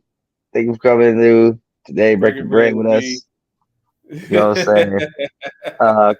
Kyle is very unexpected. He just thought Ninja Bomb appearances. So to all the people that actually follow this shit, got your notifications on, we apologize in advance. But everybody gotta live life. But we're gonna be honest though. I mean, there's some good fights hopefully finishing off this year. I think we've been really spoiled so far this year when it comes to fights. It's probably one of the best years of fights in general, from MMA to boxing to bare knuckle and back. Like 2023, it's the Jordan year, man. It's greatness year. So shout out to everyone getting it done. And shout out to DJ for making a rare appearance also, man. He actually stayed on here for a minute, posted it up. Brought it back, man.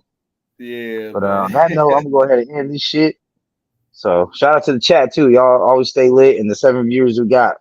Y'all have a good one.